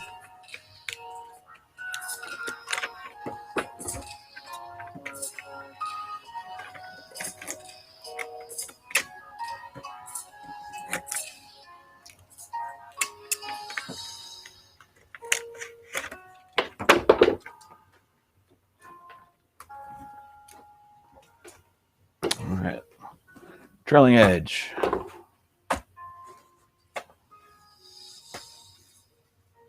Shit, still got in there. Pecker. All right, same thing as the leading edge. Work your way over and just don't hang around here too long. So you don't want to mess up this beveled, bezeled, whatever edge.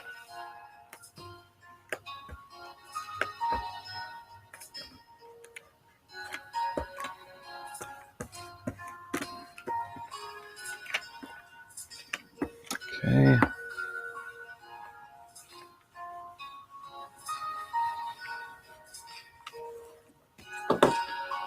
Where is my razor blade? Dull as it is, but it's down to its last couple cuts. I'll look for it in a minute. Oh, there it is. Trim the excess off. There we go, much better cut.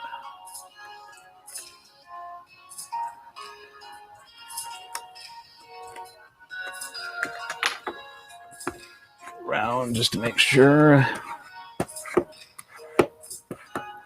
I have to trim it again later, I shall.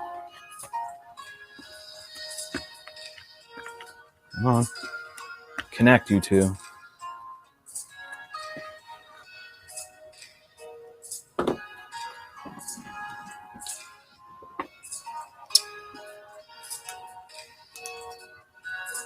These two don't want to cooperate for whatever reason. That's the last place I want you guys to be fighting. Come on. Not where we're going to put the olive on. I have to sit here for a little while and figure it out later.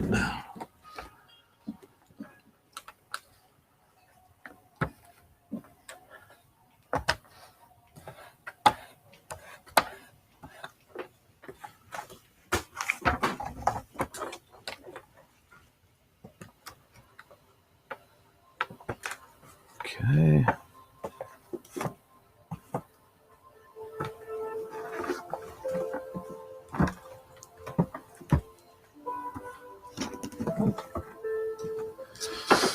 Okay.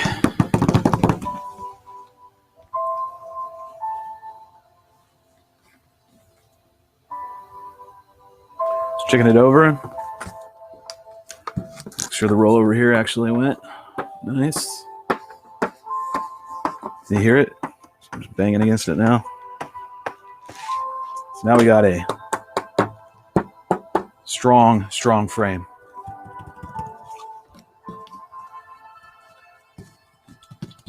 Okay, so what you're going to see is, let's see if I can show you. There you go. See all that? Weatherman. Right here, see all these like little waves inside the gaps? Here's how you get rid of them. Now, I do not recommend everybody do this, okay? But as you become more familiar and comfortable with your gear and your equipment, especially we're working with your heat gun, right? You'll be able to do this stuff right here. You got to know how to work it though, right? Because this method right here will warp your wing quick. We're just going to heat up the laminate, get it to resettle again, and they'll get rid of all that.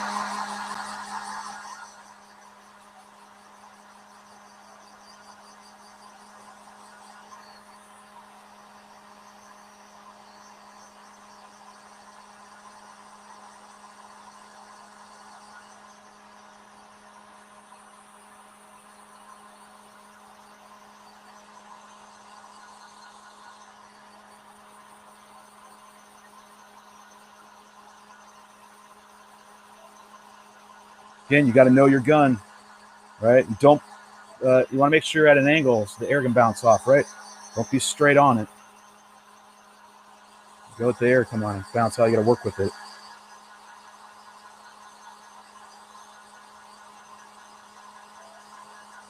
As soon as it starts to move, get off of it. As soon as the laminate starts to move, because it'll start to move, right? It starts to kind of reshape itself, move on, because that means you're done. All right, so I don't know if you remember. Hold on, I'm in the spot.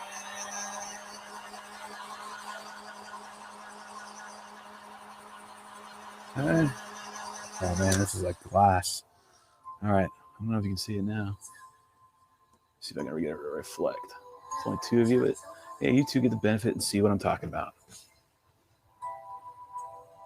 Now look at it. See? Like glass. We'll get the bottom because it's kind of doing an optical illusion. You're getting some reflections off the bottom. Okay, the bottom's doing the same thing.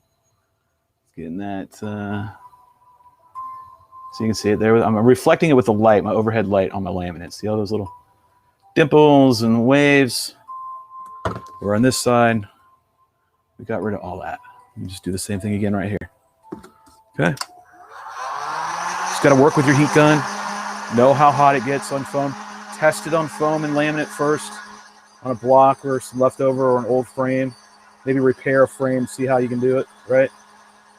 Again, once the laminate moves, starts to move at all, get off of that spot. You come back if you need to. Just don't stay there, right? It might just move a little bit. Move on and come back to it in a minute. It might just relax and go into the shape you need to. Don't sit there and force it. It's a weird skill to try to teach somebody unless you're right here in front of me and watching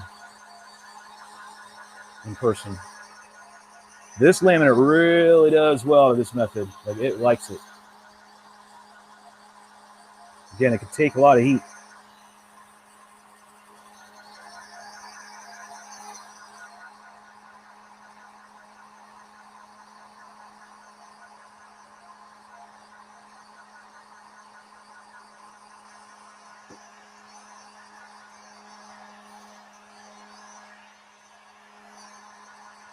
In the spot. Okay, that's it. See? It's nice and glass-like. And that's what you see. All right.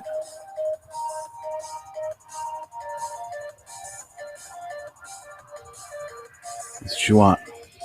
Bad side. It's got all the wrinkles. You can just see it in the reflection. See? All the wrinkles everywhere and all that. Versus the side that's done. It's like a mirror. You can see that my damn shop light's a lot easier.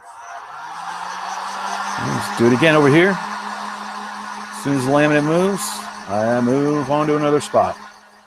And 9 times out of 10, the laminate, when I come back to that spot, will have settled where I want it to be, which is nice and smooth.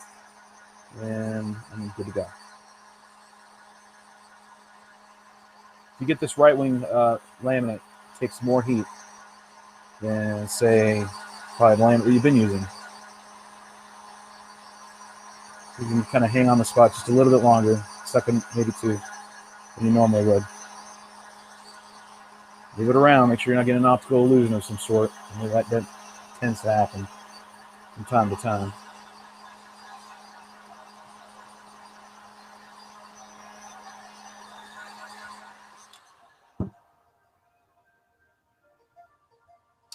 Okay.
Oh, yeah, that's money right there. Base tightened up here, so everything just tightens up.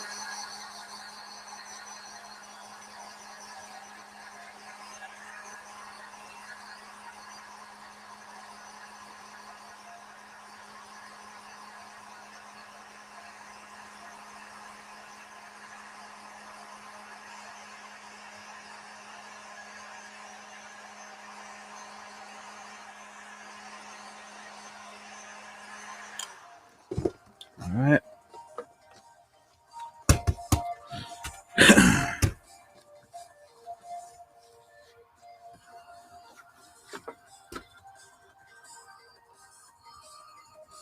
So get the bay out. And now we're back to a nice. That's what you want. It'll settle. You'll do this maybe a couple times if you really want to get into it, right? And you can work it with your bean bags, right?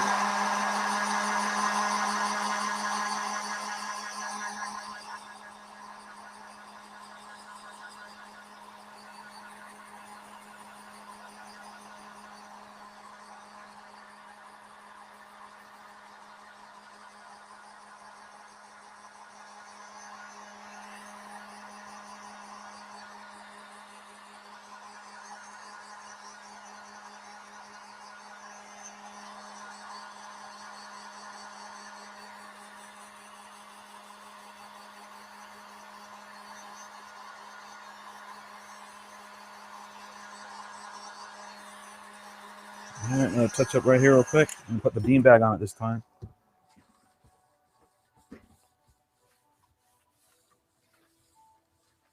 Just a little bit of pressure. Just trying to get that foam to sit down on that, or attached to the laminate. Oh yeah, that's good. Very nice. So it literally is like a drum. I mean,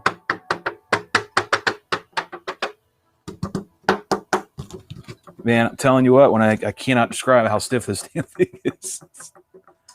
Like, I'm trying to put any twist in there, and I cannot do that. So leading edge looks really, really solid. Looks straight to me. Checking it out. Looks straight to me. Looks like maybe I'll have a tick of trim. Pulling down. What would that be? So it'd be the other way. So I would lift, and therefore I need a tick right. Maybe 1 or 2 ticks right would probably be good. Yeah, dude, it does, isn't it? Okay, and I haven't even put what I want to put, which is one more, which I'm probably going to do right now anyways. I need to do it, get it over with. I don't want to stop. Once I'm done with laminating, I don't want to go back. I just want to be done with it. So if I have to take another extra 5 or so minutes and then put a leading edge, okay, and I'm talking like about yay big, not even that big, probably be less than that.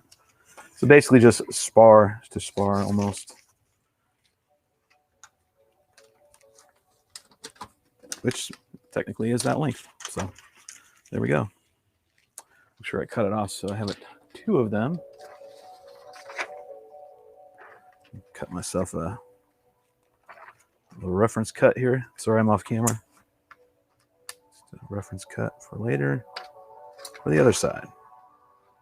Cool. Same thing as before.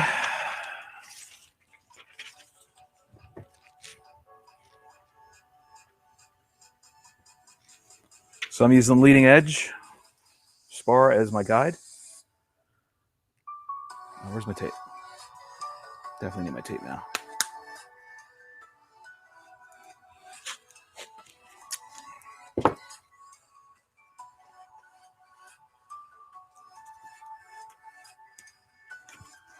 Okay. This, instead of using the reinforced packing tape, okay, which I do love the hell out of, I'm going to do Jack Cooper's method, LAG. Just reinforce the leading edge with another layer of it, especially when you have good laminate like this. Just do it with this. These leading edges will last a long time. All right. Trade-off with using that reinforced packing tape, unless you laminate over top of it, and even then, the UV rays will eventually get to it and make it very brittle. It's the only downfall. But either way, don't not get it. You better get it. You better have it in your arsenal. Okay, where's my helping hands? There you are, bud. Scuba weight. Scuba weight. If you're only going to get one, I don't want bean bags, Shelby. Then just get a scuba weight. You'll be glad you at least got one. All right, this is just leading edge reinforcement. That's all this is. Oh, I got to turn that on. That would really help, right? Give that a minute. There's 2 of you sticking around, so I'll just keep going like I have 20 of you, which we almost had the other day. Now, I'm just curious.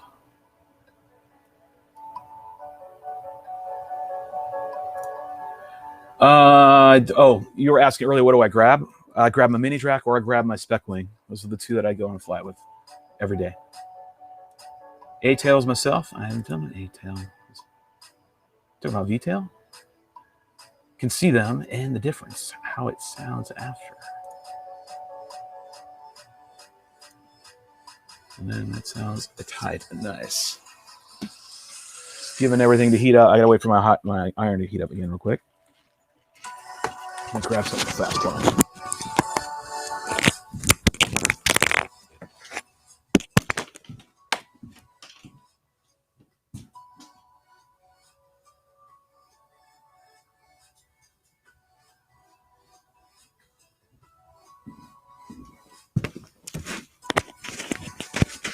Let's see.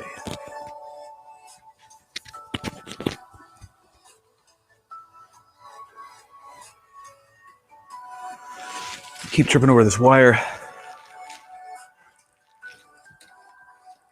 I'm gonna have to get my soundboard all hooked up. This is crazy. What's up?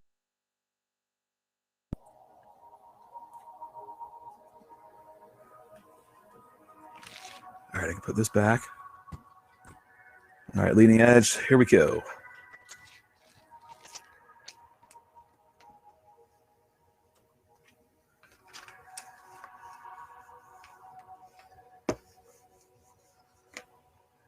Crank up the heat just a smidge. Same as we did before. Okay, same exact way.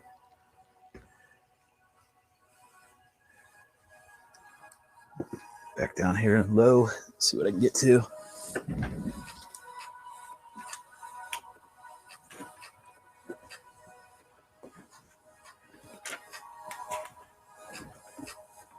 All right, we're doing leading edge again for reinforcement. That's what we're doing. So I have now committed to making this frame a freestyle rig, and it's its destiny. I can feel it already. If I can drag this thing to Colorado and somehow extract HD footage, that is what is going to happen. We got some bridges to cross first. I would love to get DJI on here, or at least the FPV system, or something to that effect, to get HD out of here. But we got testing to go before it makes its way to fly the skies of Colorado back home.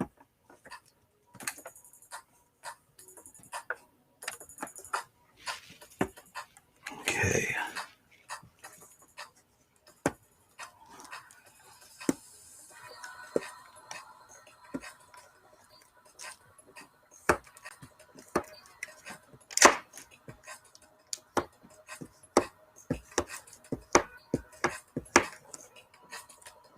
Oh yeah, man, that's gonna be a freaking tank.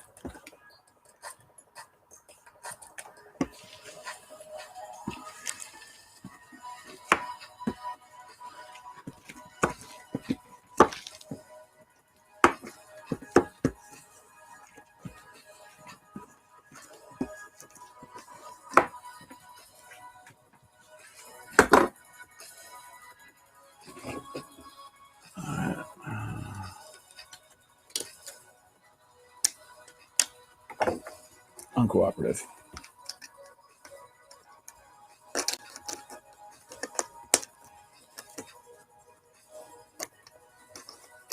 Okay.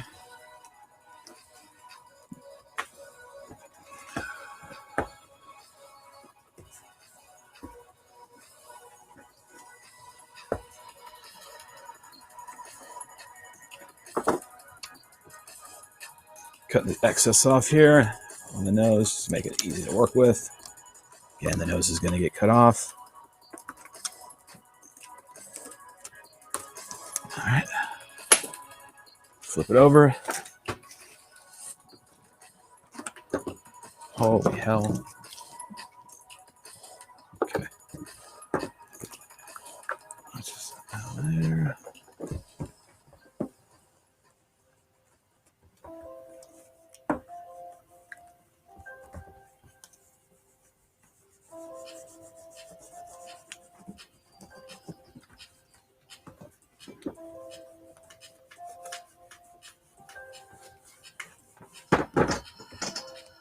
Damn, Spec wing. Sort of banging shit around and wrecking the shop. Oh yeah, man. That is so freaking straight. Now hear that. It's me flicking the leading edge. That's what you want. Okay. Now this thing can take a beating. You know, if I want to get really stupid, I could put one more, make it 20 mil, right? But I'm not going to do that because then I'm really inducing a lot of weight and having to screw with a lot of crap back here. I mean, I'm already now going to have to probably work the motor back a little bit more than normal. Then I got one more leading edge to do, and then let's see. All right.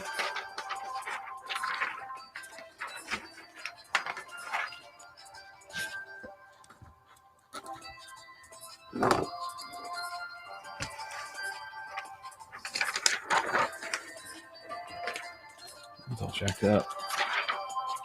I had to cut, but there it is. I already have the cut made.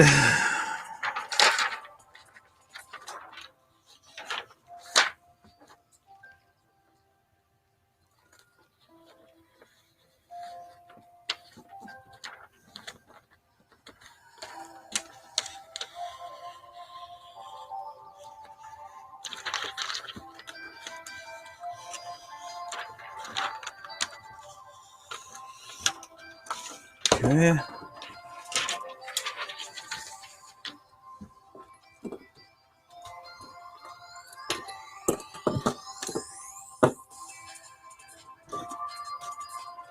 I changed. Let me check.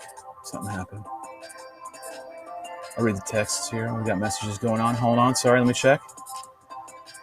We got. You'll be doing Elevons another night. Yeah, correct. Won't be doing those tonight.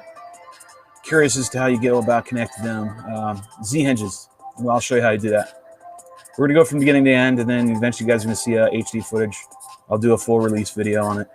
So those of you who keep checking in daily on this build, the fruits of all of our labor and watching me painstakingly put this together will be rewarded with a nice HD freestyle video from me.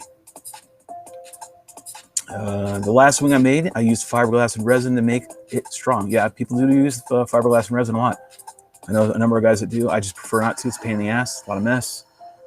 You know, but it does make it strong as hell. That's been 10 years ago, and I believe my friend still has it. Yep, they'll last.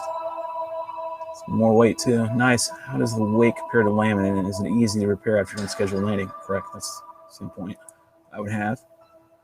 It's pretty light, especially if you use carbon fiber.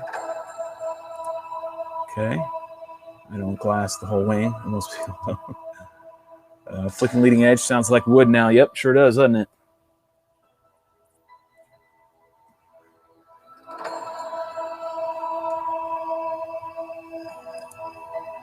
Let's see. And key is to use light ozo cloth. It's outside my wheelhouse. I thought there was a different kind of resin. Blah blah blah. Oh, that's make one. Okay. There are a couple guys that I know over the years have used fiberglass. And I'm okay with the way I'm doing it. You know, like I said, I am not a master builder by any means. I just have some tips and tricks, the things that I've learned over time that I use to build my wings. And use them if you will. Discard them if you will. It doesn't matter. But at least you know. This is how I do it. Okay. Let's check how we're doing on this. Might be a little big, but we're going to trim the fat, as they say, here in a minute.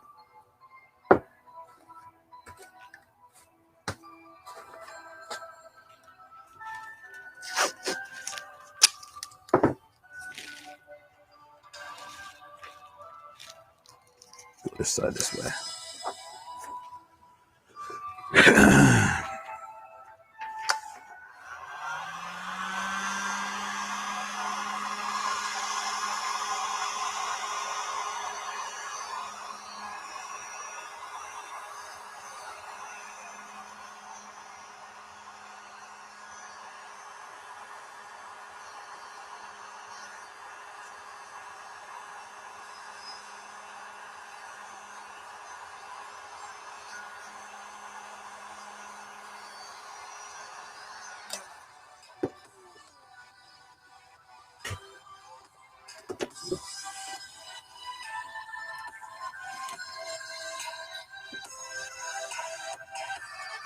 Okay, lining it up.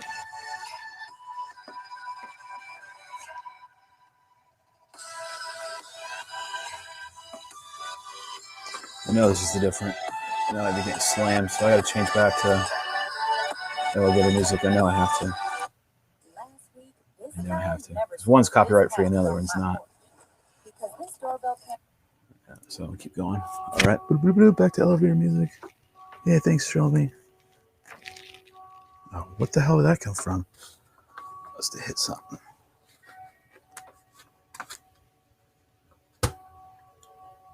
That went freaking tit south. All right, cool. Back to this. Oh, no. That's got to come off. How the hell did that get on there?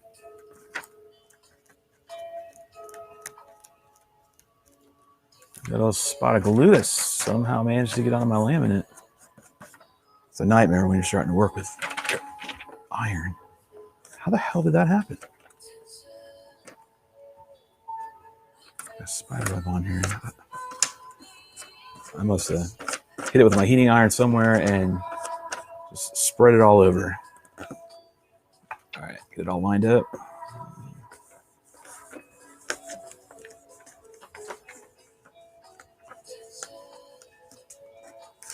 Tip off.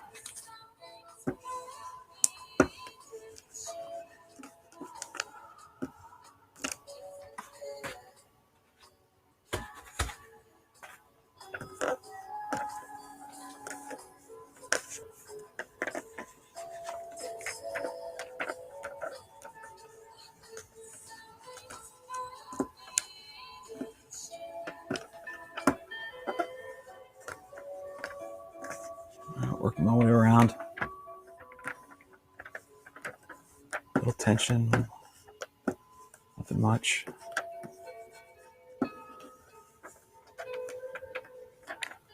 Okay. That's what I thought. We're a little long right here. Let's make this more manageable. Cut the part I don't need. Cool. We're going to cut about half an inch off, so give or take. Oh, let's just do this.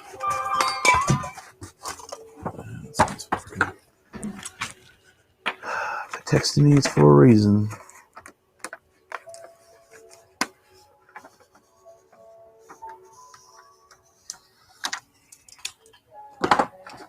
Yeah.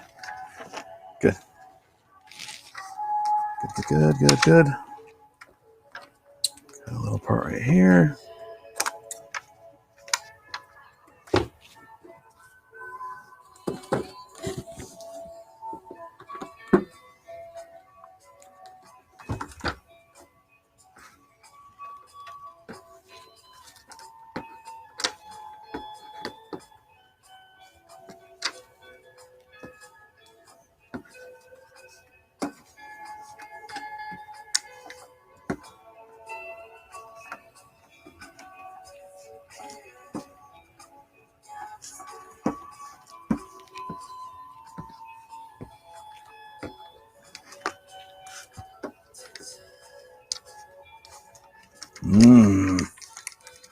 Right there at the end, the last little bit wants to fuck with me. You ain't doing that, son. We ain't gone this far. You're going to start wrinkling on me. I will rip you off and put you in one in your place.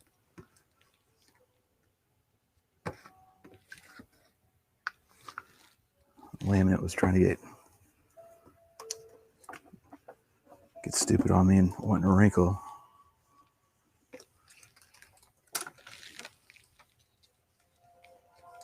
There we go.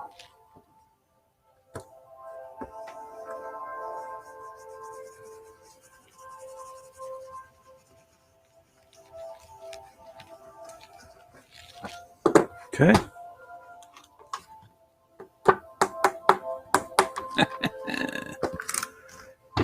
Okay, get rid of all this excess.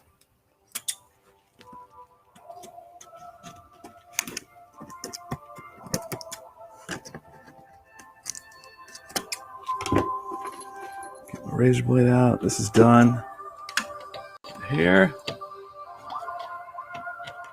Come on. Wrap it around, rappy poo. Take one more look. So we got some messages up here. I'm sure I'm seeing them already. Let's see. Let you guys look at this real quick while I'm letting it cool down for a sec. I'm gonna read some texts, read some messages. Let's see. It says most fiberglass resin can be used with fiberglass cloth and carbon fiber. He continues to write, there is a different resin depending on how fast you want it to cure. Right? Just like with glue. I just normally buy the big can of Bondo fiberglass resin that you get from auto parts store. Right, so you're learning some stuff today. They're having a bromance here. Does it affect foam? No, it shouldn't affect foam. I've seen fiberglass on foam. Nope, that's how the surface makes the surface boards. But I mostly get my wings 3D printed. So yeah, I'm not down with that. So that's, you guys are in your own category with that. I do composite work for a living, and when you make a plug, most people use the styrofoam from Lowe's to make their plugs from AKA Patterns. There we go. I'm only a few years into the hobby and still learning to randomly. Didn't grab that one.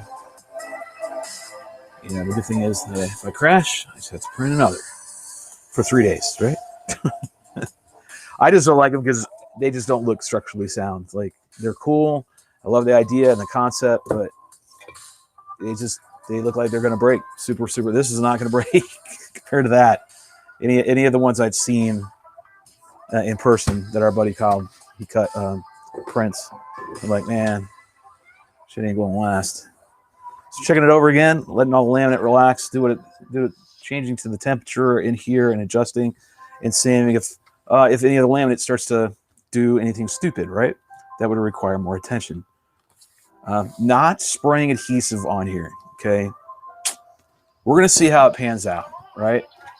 It might be a serious downfall to it. It really might be. But I definitely saved on a lot of weight, to be honest. And going forward, I'm going to try that that grill. I'm going to go check it out. But the main thing is, you guys got to understand that it's all about that laminate iron, okay? That laminate iron breaks down the adhesive qualities of, at least between M77 and the M390, right? The 77, use your laminate iron. It breaks it down, right? It doesn't make it sticky. It just kills the adhesive. So just keep that in mind. I'm happy with it. Everything's straight. No warpage, no twist. Actually, didn't check the twist. Nope, no twist. Yep. Everything's great. Good to go. Now the process, let me check those trailing edges. I didn't really check that in the back. Check that again. Good. Good. Good. Oh man, this thing's solid. Just amazing. It's simply amazing when you build one of these Drak ones. It's just, it's crazy. Super strong. Good to go. I won't keep babbling about it. So that's where we sit with the build right now. So next step is put bay covers. You know, I'll get all the intricate parts put in. We got to do, I'll give you like a dry fit. Let's take a look at what it's going to look like.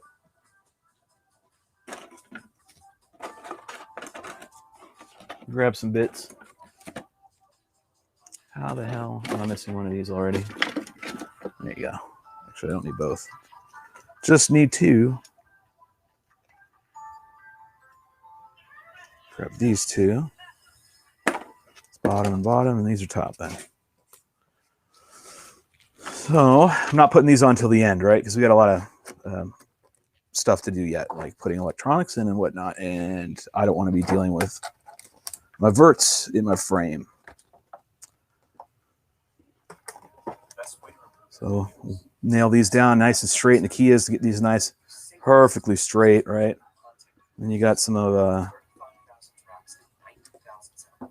oh damn, freaking commercial. I thought I heard you. And then you have your fences right here. Got one on each side. And they just go in right there. Let's kind of push it in. Well, I won't push it in right now. We go right there, and then you get the duplicate on the bottom of these two right here. And then, boom. We're getting there. We are definitely getting there. Each day, just a little bit closer. And then we got to do elevons, right? And elevons are a whole nother, definitely, task, right? That's the last big tasks ahead of us are elevons and then electronics. That's really it. Okay, so that's it. I don't really have much more to show you today for show and tell.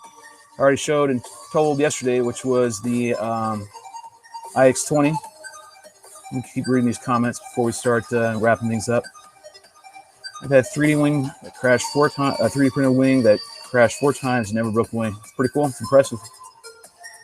The way I fly, must be TPA or something. It's flexy. The way I fly and where I fly, I need strength with foam. Otherwise, I couldn't afford to fly. I'm here with you, man. Smooth like a mirror. That's right. It's gonna make it fly amazing. Each to their own. I just never had problems with that. They break. Each their own. Yeah, I mean, each their own. I'm not digging on it at all. You know, like I said, I like to joke a lot, so don't take it personal. You know, people know when I have a problem with them. If I'm just busting balls, that's literally all I'm doing. I'm just joking around. But I mean, fiberglass goes. I haven't really done it. I've seen it. I had one person build a frame for me, and he used fiberglass on good part, at least on the bay part, right? And we're great, solid as a stone. 3D printed stuff. The only ones I've seen, just because they're all sectional, and then you glue them together, I'm like, I can see. And the guy who's printing them now, Kyle, tells us, is like, yeah, it's one crash, I'm done. So I guess this might be the way you're printing it and the fill and all that. And I'm not into 3D printing, so I couldn't even begin to say I know, because I don't. But you know, to each their own. If it gets you airborne, it gets you airborne, right? That's all that matters. Get that footage. Man, I swear this freaking track right here is driving me nuts. See, sorry, I got sidetracked there. Where I fly, it's pretty rocky, so I use a lot of ABS filament to make my wings, because a lot stronger foam is not bad. Way to go for a learner. Sure, oh, absolutely, totally agree with you. Like right here, this frame right here, if you could get it in like a, you know, non-pro kit, like, you know, if you had it this way, this is so strong right here. Like, this is gonna take a beating, right? This is gonna take a beating. It's gonna take a good beating. And fiberglass sure is gonna take even more.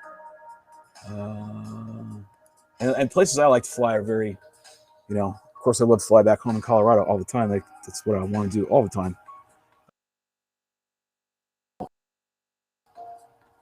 know, I got trees are our big thing, right? So I gotta land through trees, and then when I go out to Colorado, there's trees out there, but they're not as densely populated, right? But they're bigger, and you got a lot of rocky, you know, a lot of rocks and boulders and everything else. So they need to take a beating.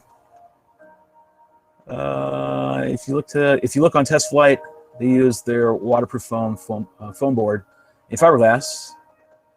The plane they built. Andrew, I'm flying on a tight budget and have no 3D printer on my own. I can't afford to pay someone else to make them for me. So only go tag a tree or a fence post or cast foam. I can with foam. Yeah, I mean, foam is good for that. You know, I mean, if you get a 3D printing, it's going to cost you just the printer alone, and then all the materials. And you know, if you're on a budget, foam is the way to go. Get an EPP. It's really hard to get this Drak foam from Chris at RiteWing, because these are like special editions kind of stuff.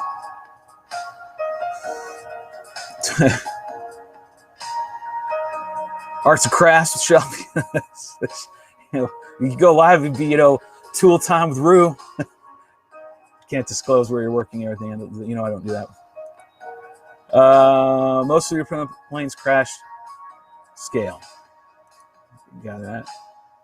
Yeah, that is plus having brother with one. Oh, that's you have a brother has one. Yeah, I mean, Rue's got one, right? But I know, and Kyle's got one, and obviously Kyle's printed some wings. But I mean, I'm never gonna ask them for one because I just don't want to fly one. I'll live vicariously through them. And that RiteWing kit, eh? Yeah, this RiteWing kit's the schniz right here, man.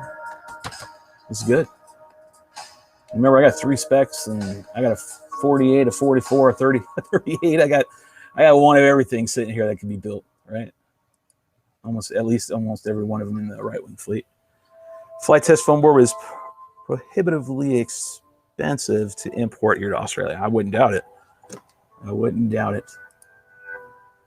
And yeah, I was just saying, no, you can fiberglass foam though. Yeah, you can. Like I said, I had a hardcore 44 that had some fiberglass, the nose and the fuse, and it did a good job. Right? It's just really heavy. I know it says it's lighter, but I don't know. So didn't even want to get into that. I've been doing this for so long, this way, that it's just what I'm used to. Right? Old dog, new tricks. Hard to do. Very satisfied with this frame. It's probably get it one more touch up. Again, right? It's, you know, got its blemishes, and it's not that bad considering. I've had some that are just really piss poor. What I'm really loving though is the there's no wrinkles in any of this frame whatsoever. Like there is nothing. You know, it's hard to tell sometimes when you're looking at laminate. You can get an optical illusion, right? What you have to do is you have to go at it at an angle, right, and look down the whole frame, right? You have to look down like this and check for wrinkles, right? That's what you're looking for. And are you going to get it perfect? I don't know. You can get pretty damn close. All right. But this is going to be a freestyle rig. This is one I'm going to slap a nose on here. Man, it's probably going to get an Insta360. So what I'm going to have, I'm going to see if I can't talk to them, see if we can't work out some sort of business arrangement. Possibly. That's what I'm thinking about. Right now, that's going on behind the scenes, right? And see if I can't work with them and then work with us, wing guys. And I would like to test out the Insta360 on here. Not sold on it yet, really, honestly, but it's a possibility. Spec wings do not like to have anything disrupt this flow. Once it does, changes its flight characteristics and goes from being a tremendous, awesome bird to fly to then it's like crap. I'm not saying it's crap. It's just like, damn it, it's not flying the way it was just a minute ago. So I'm trying to find something that's, you know, I mean, a run can't split. I've done that in the past. I don't know. It's kind of where I'm at. Suggestions are definitely warranted at this time. Cool, he says in a very weird phonetical way, spelling it. My trainer was made out of foam board. There you go, man. A lot of people, man, Kyle likes the foam board stuff too, man. I know a couple guys that love it. Marty Booth does that foam board stuff.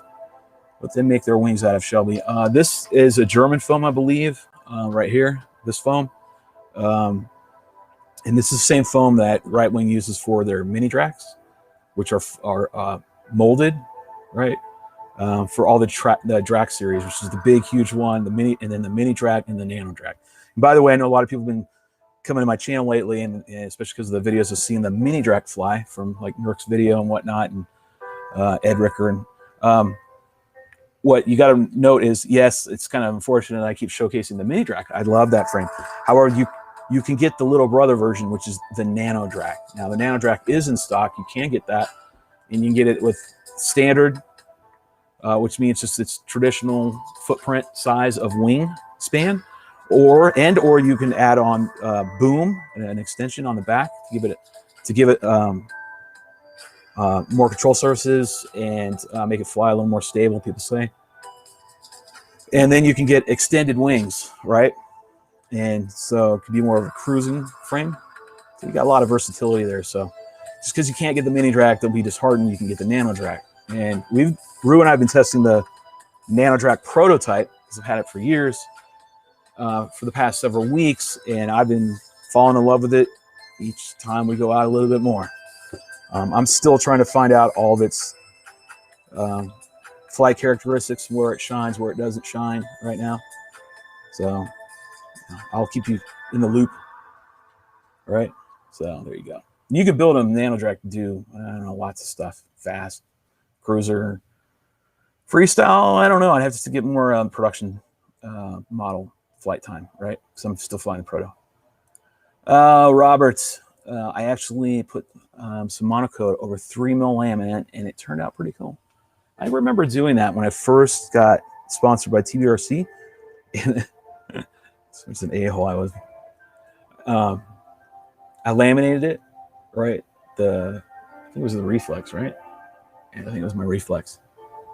And then I put monocoat, silver, chrome, right? Mirror.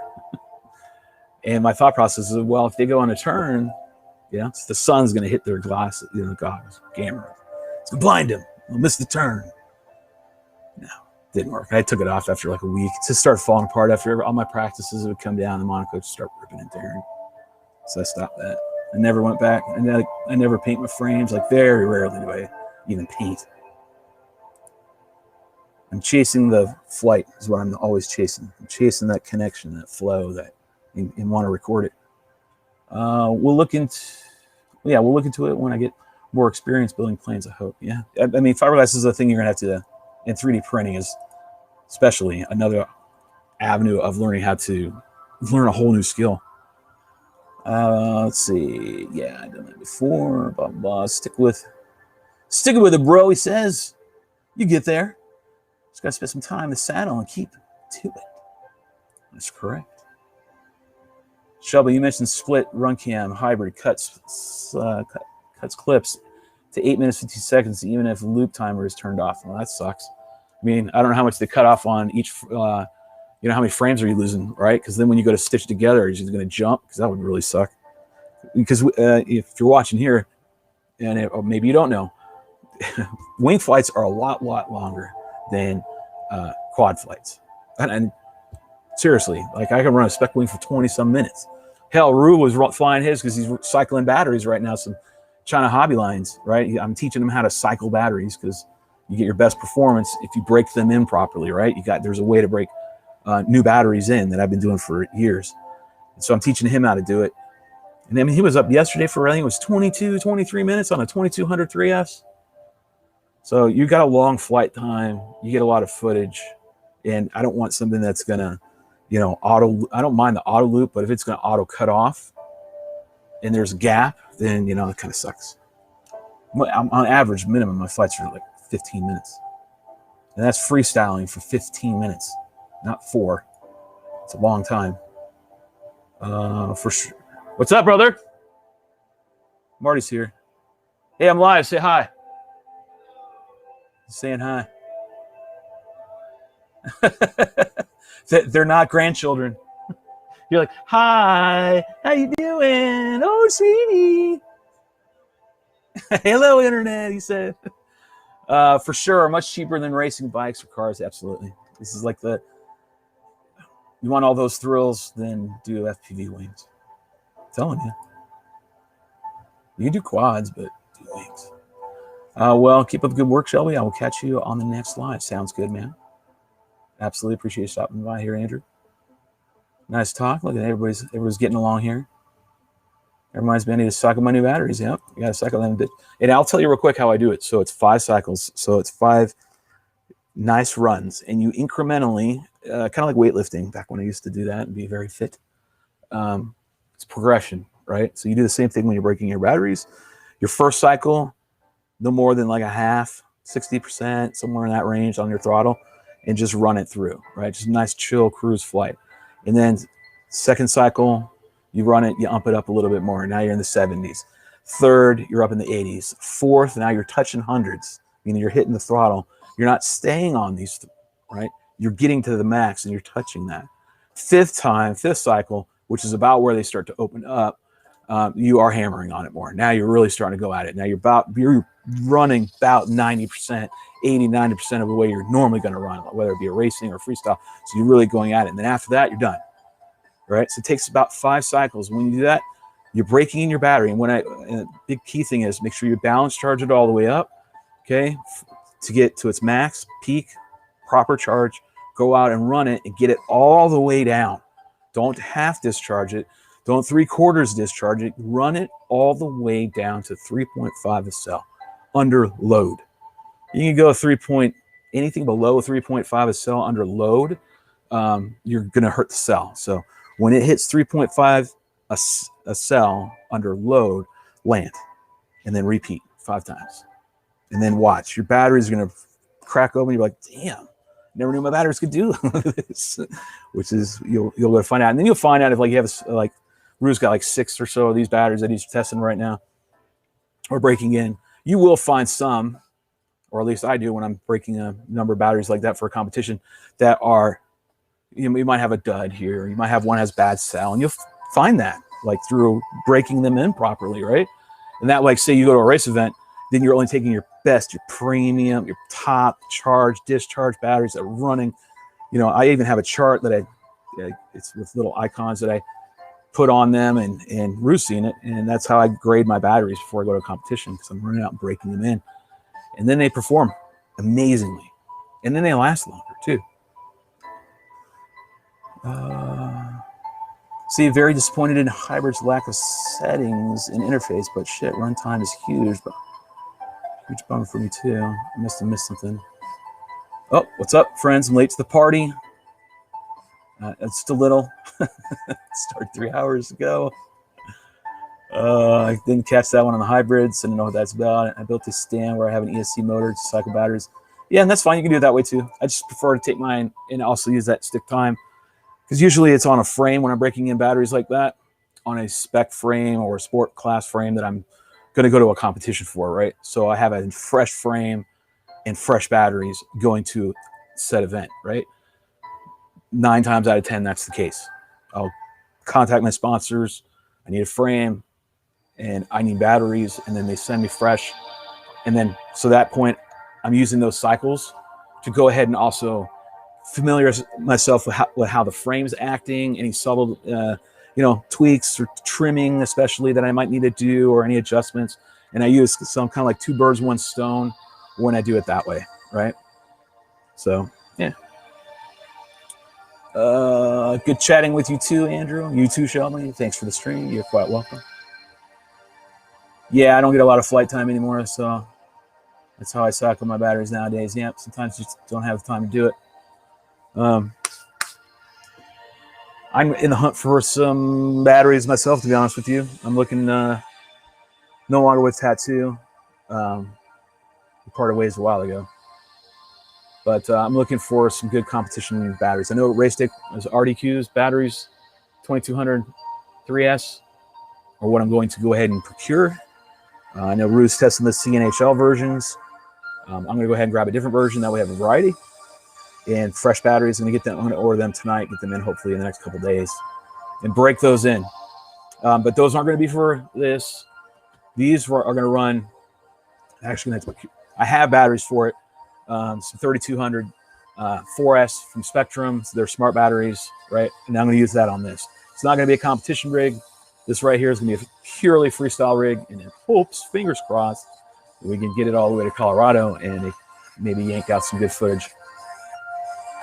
Yeah, hopefully, right? Mini Drak does that. Let's see what else we got going on right here. No, I think we got it all. All right, cool. I know there's some people that joined in rather late. We started 3 hours ago, but nonetheless, we'll be back. I'll be back again tomorrow. Continue to do these live streams as you guys keep showing up, and I'm going to keep doing them. You guys seem to enjoy it, and I enjoy talking to you all as well. Makes for a good day, right? If you have any other friends that you think you want me to build next coming up after this, just let me know, and I'll keep maybe churning them out, right? Also, footnote, we do have the ability to put DJI on here, right? And I mentioned that earlier, right? We can put a Cadix and Vista on here. We can run the Nebula. We've gotten permission from Ed Ricker. It's his gear, so I can do that. So I'm thinking, Rue and I were talking last night, that I'm thinking I'm going to put it on here and go live on here like I've been doing with you all past few weeks, right, every day. But do the Maiden live via the DJI goggles piped in here in that way. So if you guys like that idea, say something in the comments, hit like on the thumbs up button or something to let me know before I start ending this stream. And that will get a little more motivated to then talk to Ed and say, hey, this is exactly what I'm going to do. They might even push me over the top to buy the damn things. I don't know, but we'll see. Let's see, as I'm reading while you guys are typing that in, I'm horrible to bat my batteries. I live on 300 acres and fly at least back or two every day or 2 or 3. So most of my charge for most of the time. So here's the great thing about the Spectrum batteries, right? Is they're smart batteries. They're just like DJI batteries. And that's because I'm the same way. I'm horrible with charging batteries. Going out and flying with the crew, I won't discharge all my batteries. And then I go home and then I got to go to work or whatever. Life, picks up and then I forget about my batteries. And they traditionally would sit there for like a week or more without even being flown. And if you've been in this game any kind of time, you know that keeping charged lipos is horrible. Like over a certain amount of time, it just kills the chemistry and breaks it down and makes the battery's life cut in half. It's just horrible. You don't want to do that. You want to keep them at a storage charge. Well, these smart batteries from Spectrum, although they are not good for competition, I have to be honest, they're great for everyday use and stuff. That they self-discharge. So I charge them all. I don't use them all. You know, I go back home, my wife, kids, and whatever else I need to do, right? Forget about them. I don't even worry about them anymore. They self-discharge. I'm fine with that. And then I get ready for the next day or the day when I'm going to go fly again. I just check my batteries. They need to be thrown back on. I throw them back on real quick, and they'll jump up that charge, and then off I go and cycle them out. So I'm only really careful with my competition batteries. And then they end up turning into my dailies too. So they end up getting tossed into the ammo cans and haul around, and I give them away or whatever and pile drive them into the concrete. Majority of the time. Build a twin zoo next. Man, I can't get rid of that damn thing now, can I? Why? So I can go fly it in Vegas again? Let's see. Yeah, so thinking HD to do on this one. Looks like, and one more check on it. I'll do one more touch up with the heat gun, maybe. It looks really, really good. Nice and glass-like. And that's what we want. We want this, no wrinkles. Because no wrinkles means smooth air going over my air, over the foil, which creates a nice, solid line. That's the beauty of doing that. I guess that's it. We did 3 hours. Holy hell. Who would have thought I was going to be on for 3 hours today? Come to Vegas and flat wings with me. I already did that, man. I already did that. If you haven't seen all that, I mean, I can, well, at the end of every live stream, I'll either show a video or I will show a wing sim, right? I think that's what we're going to do from now on. So let me go over here, go to my trusty dusty computer, and then I'll pull up a Vegas video. This is an old one. These are good ones, though. It's been a while since I've looked at these. And I'll just end with one of my old videos. I don't know which one. Got a couple Vegas videos. And they are under, why am I going to the Creator Studio? Well, I guess it's one way to get in there, right? Look right here.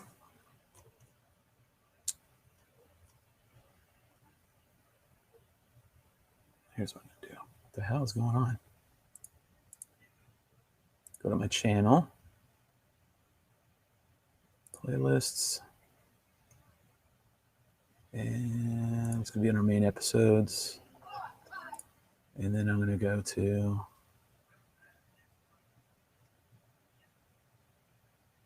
trying to find it. It's been a while. Wild Vegas. The right one.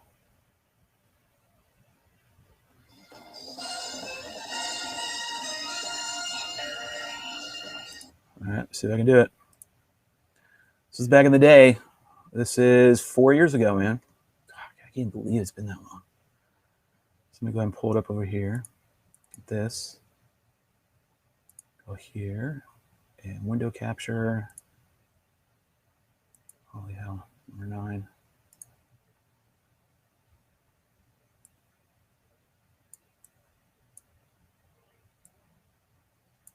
Here's some Vegas.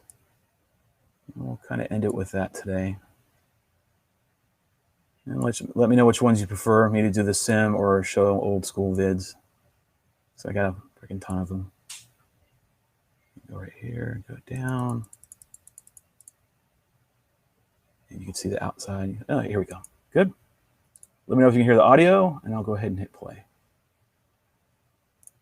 Let me try that again. I'll hit that play button, and then let me know.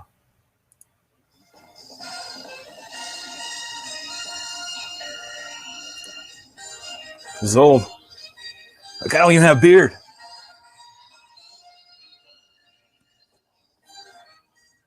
What up, everybody? It's been a while. I was recently going through my footage, trying to dump a lot of stuff out, and I came across my Vegas footage. We'll end with this. You guys can watch this as I fade my own video out. The next 2 vlogs are going to be about mini Drak and this huge bird. These are my old vlogs. If you guys like this, throw me a thumbs up, and I'll maybe start doing them I'll again. just do a little quick review on them and show you some flight footage. So, without further ado, let's go get some of that.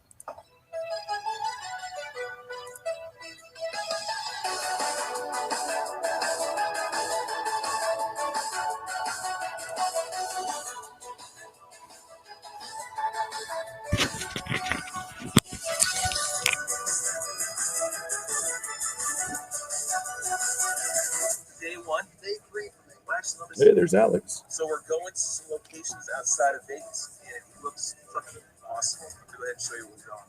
We're heading over that way. Look where we're flying.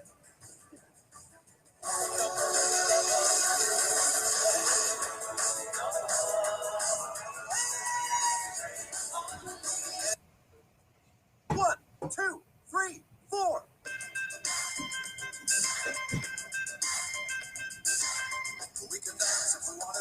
That's the Phantom dance. Hold it centered, and you walk around it.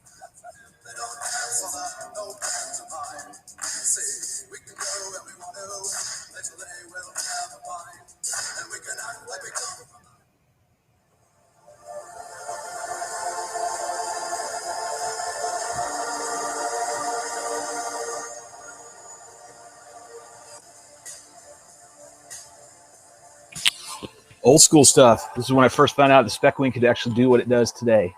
Was on this trip in these flights right here. This is a little backstory for you. This is when I was like, we were at the event. I just won the race, and I'm like, Alex, dude, these things fly amazing. Like, let's go to the mountains. And then here we go. We went to the mountains right afterwards.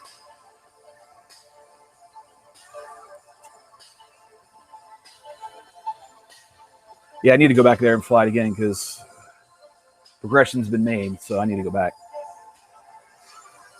It'd be awesome. Vegas was an awesome trip. So much fun.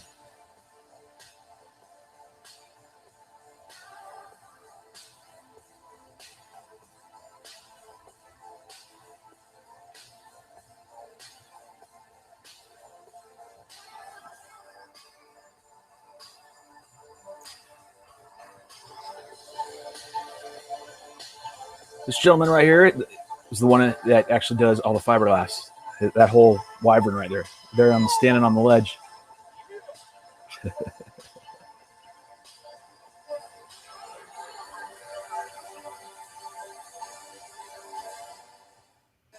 end of my trip.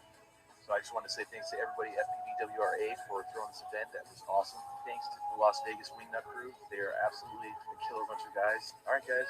Until next time. Later. Ready? On three. Ready? 1, 2. Hey, ready. Pay attention. On three. Ready? 1, 2, 3. Get you some of that. You gotta give them credit. Why's that? Well, they're gonna keep on doing it till they get it right. All right, guys. See you next time. I'm out. Oh, yeah, baby. See you all tomorrow.